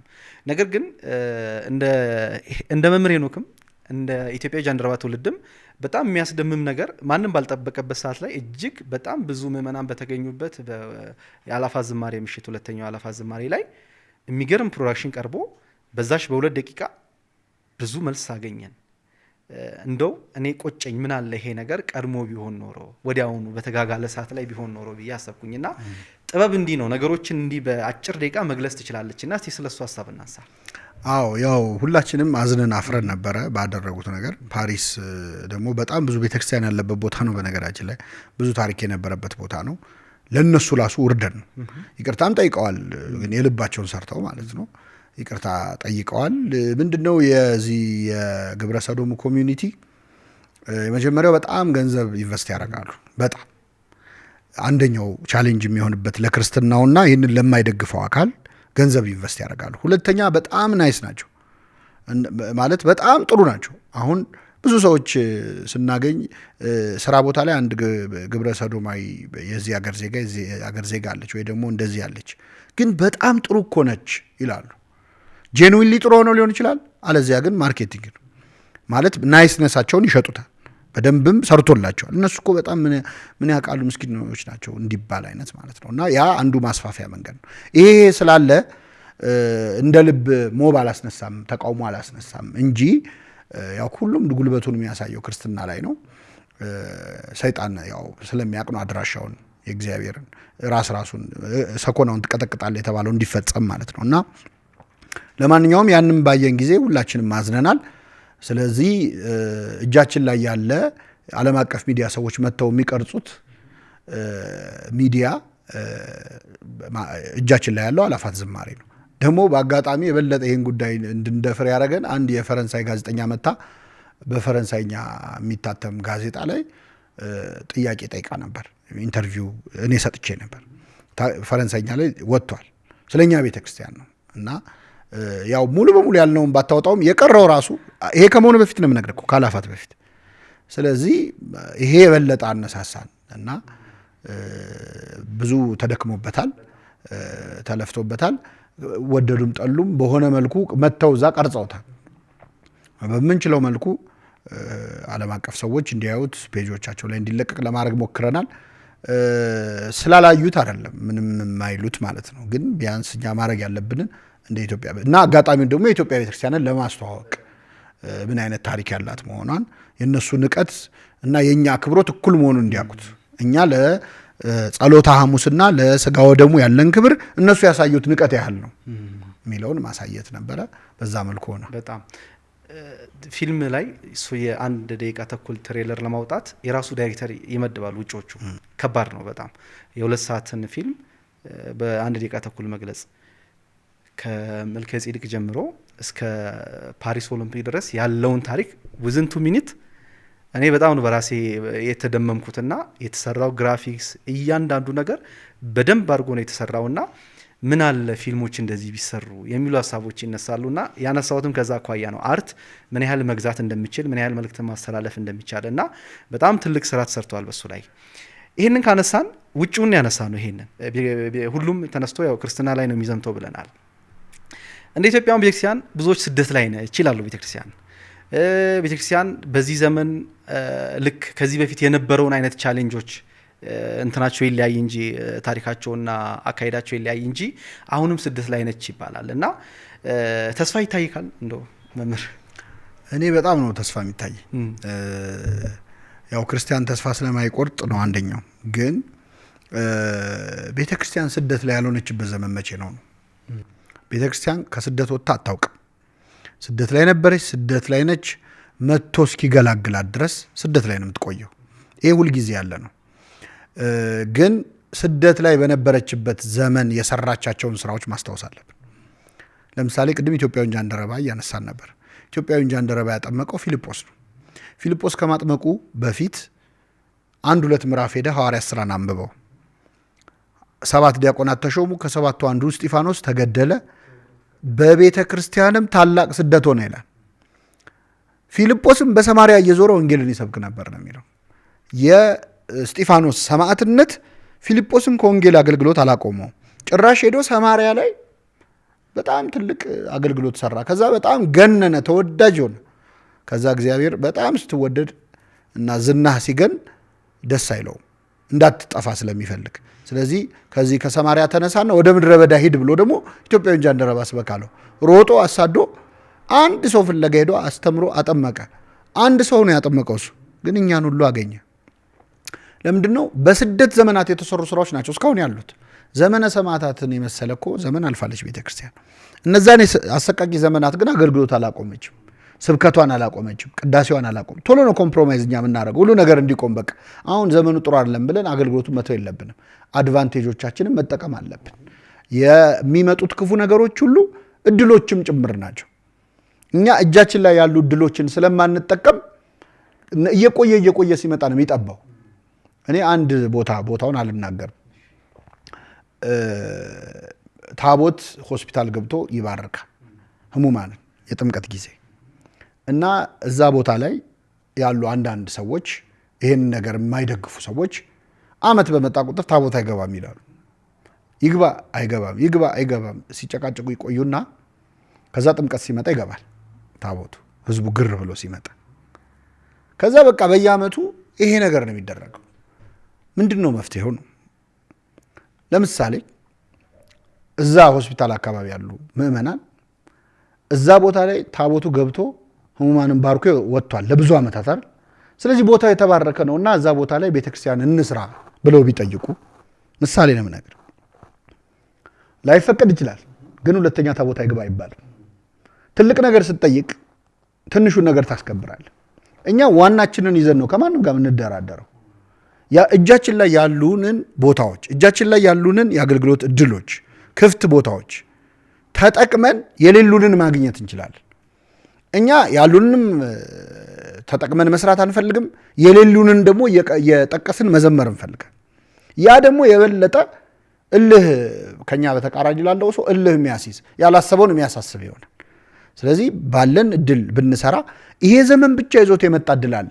አቤት ሐዋርያት ይህን ዘመን ቢያገኙት ኖሮ፣ ይህን ዘመን ቢያገኙት ኖሮ እንዴት አይነት ስብከት ነበር የሚሰበክበት፣ እንዴት አይነት ስራ ይሰራበት ነበር። እኛ ያለን እነሱ የሌላቸው እድል አለ እኮ፣ ቅድስናው እንዳለ ሆኖ ማለት ነው። እና ብዙ ኦፖርቹኒቲስ ስለዘገየን ያመለጡን አሉ። ትናንትና ብንሰራባቸው ኖሮ አንዳንድ አካባቢዎች፣ ትናንትና ብንሰራባቸው ኖሮ አንዳንድ ክብረ በዓሎች፣ ባህላዊ ስነ ስርዓቶች፣ ዛሬ ብዙ ነገር መፍጠር እንችል ነበር። እናልፋል። አሁንም ዛሬ ይሄ ትውልድ ብለን ደግሞ መሳደብም ያምረናል። ሰይጣን ብቻ ነው ባላስተማረው የሚናገር። እግዚአብሔር እንደዚህ አይነት ነገር የለውም። ማለት ትውልዱን ለመንቀፍ የሚያስችለው መጀመሪያ ማስተማር ማለት፣ ለመገሰጽም እኮ መጀመሪያ ማስተማር አለብህ። በፍጹም ልብህ እየታገስክ ምከር፣ አስተምር፣ ገስጽም ነው ያለው ቅዱስ ጳውሎስ። መጀመሪያ ታግሰህ ምከረው፣ ከዛ አስተምረው፣ ከዛ ገስጸው። እኛ መምከሩንም ማስተማሩንም ሳንሰራ ተግሳጽ ያምረናል እና እንትን ማለት ያምረናል። እና ብዙ እድሎች አሉ። ይሄ ትውልድ ብቻ ሊሰራው የሚችል፣ በዚህ ትውልድ ብቻ መሰራት የሚችል በጣም በርካታ እድሎች አሉ። ወደ ኢትዮጵያ ቤተክርስቲያን ፖቴንሻል ስንመጣ ቅድም ላሊበላን አንስተን ነበር። ላሊበላ ብቻውን እኔ ከገዳሙ ጋር ብዙ አንዳንድ ነገሮች ለመስራት ትእዛዝ ታዘን አንዳንድ ፕሮጀክቶች የሞካከርን ነው። ላሊበላ ብቻውን የኢትዮጵያን ቤተክርስቲያን ማስተዳደር የሚችል ሀብት አለው። የኢትዮጵያ ቤተ አሁን ለላሊበላ ቢለመን ያምራል? አዎ ይለመናል እንጂ አይለመንም ቅዱስ ላሊበላ። ግን እኛ ቦታውን ስላልተጠቀምንበት፣ የትኛው ሆቴል ነው ላሊበላ አዳራሽ የሚባል የሌለው ሆቴል አለ? የትኛው የባህር ሬስቶራንት ነው የላሊበላ ስዕል የሌለው? መክፈል እኮ ነበረበት። ለእያንዳንዱ የላሊበላ ስዕል እኮ መጠየቅ ትችላለች። ቤተ ሀብቷ እኮ ነው፣ ፕሮፐርቲ እንትን የአእምሮ ንብረቷ እኮ ነው አይደለ እንዴ? ስለዚህ ቶው አንድ ነገር መዛ ኢትዮጵያ ቤተክርስቲያን መስቀሏን ብቻ መዛ፣ ስዕሏን ብቻ መዛ፣ ነጠላዋን ብቻ መዛ። በሱ ስራ ብንሰራ ያለንን ፖቴንሻል በደንብ ብናየው ምን አይነት ልዕልት ክብርት ቤተክርስቲያን እንደሆነች ሀብት የሞላት ቤተክርስቲያን እንደሆነች ተረድተን ብናገለግል ጊዜም አይኖረንም። በነገራችን ሌሎች እንዲያደርጉ ገቡ ወጡ ምናምን የሚያሰኘን የራሳችንን አሳይመንት ስለማንሰራ ነው። ይህንን ካነሳን ብዙ ጊዜ ኢኮኖሚውን አነሳን፣ አሁን በዚህ ውስጥ ጥበቡን አነሳን፣ አስተምሮቷን አነሳን። የማይነኩ የሚባሉ ሀሳቦች አሉ። ለምሳሌ ኦርቶዶክሳውያን ፖለቲካ ውስጥ ገብተው መሳተፍ አይችሉም ወይ ደግሞ የሉም ማለት አይደለም። አሉ፣ በጣም ኦርቶዶክሳውያን በጣም ለሀገር እየሰሩ ያሉ አሉ። ኦርቶዶክሳዊ መሆናቸውን ብቻ የምናውቀው ራሱ ለምሳሌ ሲሞቱ ስላሴ ሲቀበሩ ብቻ የምናውቃቸውም አሉ። ነገር ግን ለምሳሌ ወይ ካህናት ለምን አይገቡም ይባላል፣ ወይ ደግሞ እንደዚህ እኔ ኦርቶዶክስ ነኝ ኦርቶዶክስነቱን ገልጾ ሄዱ ፖለቲካው ስለምን አይሳተፍም የሚባሉ ሀሳቦች ያነሳሉ። እና ቤተክርስቲያን በዚህ ዘርፍ ውስጥ ይሄ መሳተፍ የለበትም ይሄ መሳተፍ አለበት ብላ የምትወስነው ነገር አለ? ኦርቶዶክሳዊ ውስጥ ገብቶ ልክ እንደ ኢኮኖሚው እንደ ማህበራዊ ጉዳዮች ውስጥ ገብቶ ፖለቲካ ውስጥ መሳተፍ አይችልም? በደንብ ነው የሚችለው። በመሰረቱ ፖለቲካ አልወድም ማለት ራሱ ፖለቲካ ነው ይባላል። እሱም አንድ ፖለቲካ ስለሆነ ማለት ነው። እኔ በዚህ ጉዳይ ላይ በአጭር አረፍተ ነገር ልንገር። በኢትዮጵያ ኦርቶዶክስ ተዋሕዶ ቤተክርስቲያን በክህነት አገልግሎት፣ በሰባኪነት፣ በዲያቆንነት፣ በዘማሪነት የሚያገለግሉ በጵጵስና ወይ በሌላውም አገልግሎት የሚያገለግሉ ሰዎች ወደ ፖለቲካ እንዳይገቡ፣ ስለ ፖለቲካ ጉዳዮች ላይ ኢንቮልቭ እንዳያደርጉ ቀኖና ይከለክላቸዋል። ይህን ሁሉም የመጽሐፍት መምህራን ጠንቅቀው ያውቁታል። አንድ ጥያቄ ልጠይቅ። ለምሳሌ የኢትዮጵያ ኦርቶዶክስ ተዋሕዶ ቤተክርስቲያን ካህኑም ምእመኑም ሁሉንም ስትቆጥረው ስንት ይሆናል ብዛቱ? በግምት 67 ሚሊዮን እንበል። እሺ ከ67 ሚሊዮኑ ዲያቆኑ፣ ቄሱ፣ ሰባኪው፣ ዘማሪው፣ ጳጳሱ፣ አገልጋዩ ስንት ነው? ከ60 1 ሚሊዮን 59 ሚሊዮኑ ምእመን ነው። 59 ሚሊዮኑ ፖለቲካ ላይ ቢሳተፍ ይሻላል ወይስ 1 ሚሊዮኑ? ለፖለቲካው ፖለቲካውን በደንብ ለመቆጣጠር ከፈለግን 59 ሚሊዮኑ ነው የሚሻለው ቢሳተፍ ወይስ 1 ሚሊዮኑ? ምእመናን ሙሉ በሙሉ በየትኛውም ፖለቲካዊ ጉዳዮች ላይ ተሳታፊ ንቁ መሆን አለባቸው። 1 ሚሊዮኑ ደግሞ የ59 ሚሊዮኑ እረኞች ናቸው። 59 ሚሊዮኑን ከዚች ኦርቶዶክሳዊት ሃይማኖት ከዚች ኦርቶዶክሳዊት መንገድ እንዳይወጡ የማስተማር ሌላ መንግስት አላቸው። ሌላ ዘላለማዊ መንግስት አላቸው። ኃላፊነት አለባቸው። ገብቷል አይደል? ስለዚህ ያን ዘላለማዊ መንግስት የማስተዳደር የመምራት ሌላ ፖለቲካ አላቸው። እነሱ መንፈሳዊ የነፍስ ፖለቲካ አላቸው። እነዚህ 1 ሚሊዮኖቹ 59ኙ ላይ ስራ ከሰሩ 59ኙ ፖለቲካው ላይ ከተሳተፉ ቤተክርስቲያን ከፍ ማለት ትችላለች።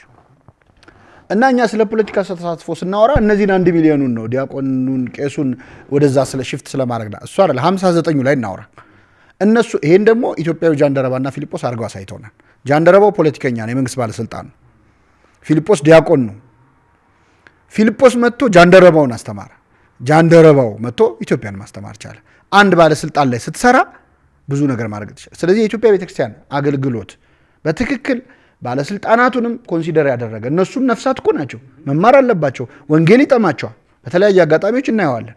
ስለዚህ እነሱን ማስተማርና እነሱን መስበክ ላይ ስራችንን እኛ 1 ሚሊዮኖቹ ከበረታን 59 ሚሊዮን ፖለቲካሊ ለውጥ ማምጣት የሚችል ኦርቶዶክሳዊ መፍጠር ይቻላል። አለዚያ ግን ሉዝ ታረጋለህ እዚህም እዛም የምትል ከሆነ ብዬ አስባለሁ። በጣም አሪፍ። እንደው አንድ በጣም የምወደው ጥያቄ አለ ልጠይቅ የምፈልገው። እሱን ከመጠየቄ በፊት መጨረሻ የምትለው ነገር አለ? ምንም የለኝም። እንኳን ለትንሳኤው አደረሳችሁ ነው። ምናልባት በዚህ አጋጣሚ እንኳን አደረሳችሁ ማለት ከፈለክም እንደው ስለ ኢጃት የተወሰነ ሀሳብ መስጠት ትችላለህ ስላሉት ነገሮች። ሌላው ደግሞ ሰሞኑን ያው መቄዶንያ በጣም ሰፊ እንቅስቃሴ ነበርና ስለሱም ነው የተወሰነ ነገር ማለት ከፈለክ ጠቀስ አድርጌ የለም። ስለ ኢትዮጵያዊ ጃንደረባ ቅድም አነሳስቻለሁ። ስለ መቄዶንያ ግን ላነሳ ፈልጋለሁ። መቄዶንያ ሄዳችሁ በዓል አክብሩ። በጣም ተአምር እየሰሩ ያሉ ወንድሞቻችን እህቶቻችን ናቸው። እዛው እየኖሩ ከነዳያኑ ጋር በቀን ኢን ሚሊየንስ ነው ወጪ የሚወጣው። ምግብ የሚላከው አረጋውያን በክብር የሚጦሩበት ቦታ ነው። ማለት ዝም ብሎ ከረዳናቸው ይበቃቸዋል በሚል ሳይሆን በታላቅ አክብሮት ርኅራሄ ባለበት ኢቲካል በሆነ መንገድ የምጽዋት ክብር የታየበት ቦታ ነው። ሁሉን ኢትዮጵያዊ የሚያስተባብር ቦታ ነው። ወንድማችን ክቡር ዶክተር ቢንያም በጣም ትልቅ ስራ እየሰራ ያለ ከህመም ጋር እየታገለ እግዚአብሔር ከውዳሴ ከንቱ ሊጠብቀው ብሎ በደዌ የደቆሰው ብዙ በጎ ስራ እየሰራ ያለ ወንድማችን ነው። ስለዚህ መቄዶንያን መርዳት በጣም ጥሩ ነው። ነገ መቄዶንያ እንደማገቡ ምንም ማረጋገጫ የላችሁም ሁላችሁንም፣ እኔም የለኝም። ስለዚህ እነዚህን ወንድሞቻችን እንርዳ። በጣም አሪፍ። እንደውም ቅድሚያ ነበር አምባሳደር መሆንንም መጥቀስ ነበረብኝ። እንዲህ አይነት ክፍተት አለ፣ ስልጣን እየተረሳ ነው። እንግዲህ በጣም እጅግ አድርጌ ያመሰግናለሁ መምህር ዲያቆን ሄኖክ ኃይሌ የመቄዶንያ ሙሉ አምባሳደር። ቅድም አባ ጊዮርጊስ ዘጋስጫን ስናነሳ እመቤታችን የማመሰግንበት ፈልጌ አጣው የሚል ሀሳብ አነሳ። ብዙዎች በተለይ ስለ እመቤታችን ክብር ሲያነሱ፣ ቅድስና ሲያነሱ ቃላት የሚያንሳቸው አባቶች አሉ። በዚህ ዘመን ደግሞ ለእመቤታችን የሚሰጡ በተለይ የሌሎቹን ቤተ እምነት በተለያየ መንገድ አንስተከዋል አንተም በተለያዩ ትምህርቶች ላይ እና አሁንም ማንሳት አልፈልግም። እንደው የድንግል ማርያምን ቅድስና የድንግል ማርያምን እንደው ሄኖክ ምን ብሎ ነው እስቲ የሚያመሰግናት? እስቲ ቅድስናዋን እንዴት ይገልጻታል የሚለውን ሀሳብ ላንሳ። እኔ እና አባ ጊዮርጊስ ያመሰገኗትን ከደገምንም በቂ ነው። በእውነት ከኛ ምስጋና ምንም አያደርግላትም። በእርግጥ የኃጢአተኛ ምስጋና ለምኔ ነው አትበይ፣ የኔ ኃጢአት ያንቺን ቅድስና ያረክሰውም ብሏል አባ ጊዮርጊስ። በጣም የሚገርመው አባ ጊዮርጊስ ዘጋስጫ እመቤታችንን አመስግኖ በተለይ አርጋኖን በጣም የሚወደው እሷ የሚወደደችለት ስራዋ ነው እና የመጨረሻ ንግግሩ ምን እንደሆነ ታውቃለህ? ይቅር በይኝ ላመሰግንሽ ብዬ ተዳፈርኩ ነው ያለው። ደስ ያሰኘውሽ መስሎኝ ነው ያለው። እና እመቤታችን ያው ደስታ ናት፣ ሰላም ናት፣ እረፍት ናት። እግዚአብሔር በቅፎ ያረፈ ነው። እኛን ለማሳረፍ አታንስ። ስለዚህ እንደዛ ነው። እጅግ አድርጌ አመሰግናለሁ ዲያቆን። እንግዲህ ከ15 በላይ መጽሐፍቶች የመጨረሻው መጽሐፍት ለግሸን ደብረ ከርቤ የተበረከተ መጽሐፍ ነው። ለእናታችን ቤት ከ15 በላይ መጽሐፍቶች ተጽፈዋል በመምህር ዲያቆን ሄኖክ ኃይሌ። ከ6 በላይ ፊልሞች ተተርጉመዋል። ብዙ ጊዜ ስላየው ነው ስለ እመቤታችን ስታነሳና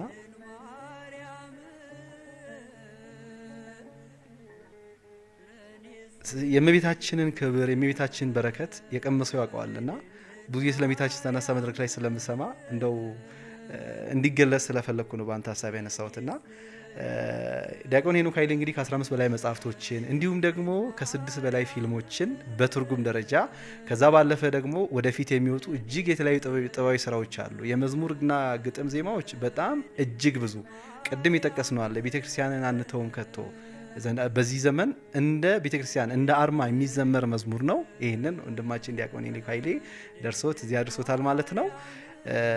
በድጋሚ እንኳን ለጌታችን ለመድኃኒታችን ለኢየሱስ ክርስቶስ የትንሣኤ በዓል በሰላም አደረሰ ማለት እፈልጋለሁ። አብራችሁን ስለነበራችሁ እጅግ አድርጌ አመሰግናለሁ። አክብረኸኝ በጣም እኔን ጥያቄን ሳትንቅ ስለመጣክ እጅግ አድርጌ አመሰግናለሁ መምህር። እኔም አመሰግናለሁ። መልካም በዓል። አሜን። ምን ያህል በንቲ ነበርኩኝ ከመላው ኢቲአርቲ ሚዲያ ስቱዲዮ ባለሙያዎች ጋር ከእናንተ ጋር ደስ የሚል ቆይታ ወደ እናንተ አድርሰን ነበር። አብራችሁን ስለነበራችሁ እጅግ አድርጌ አመሰግናለሁ። በቀጣይ ፕሮግራም በሌላ እንግዳ እንቀርባለን። እስከዛው ድረስ ሰላም። ፍጥረት ሁሉ ለእግዚአብሔር ይገዛል።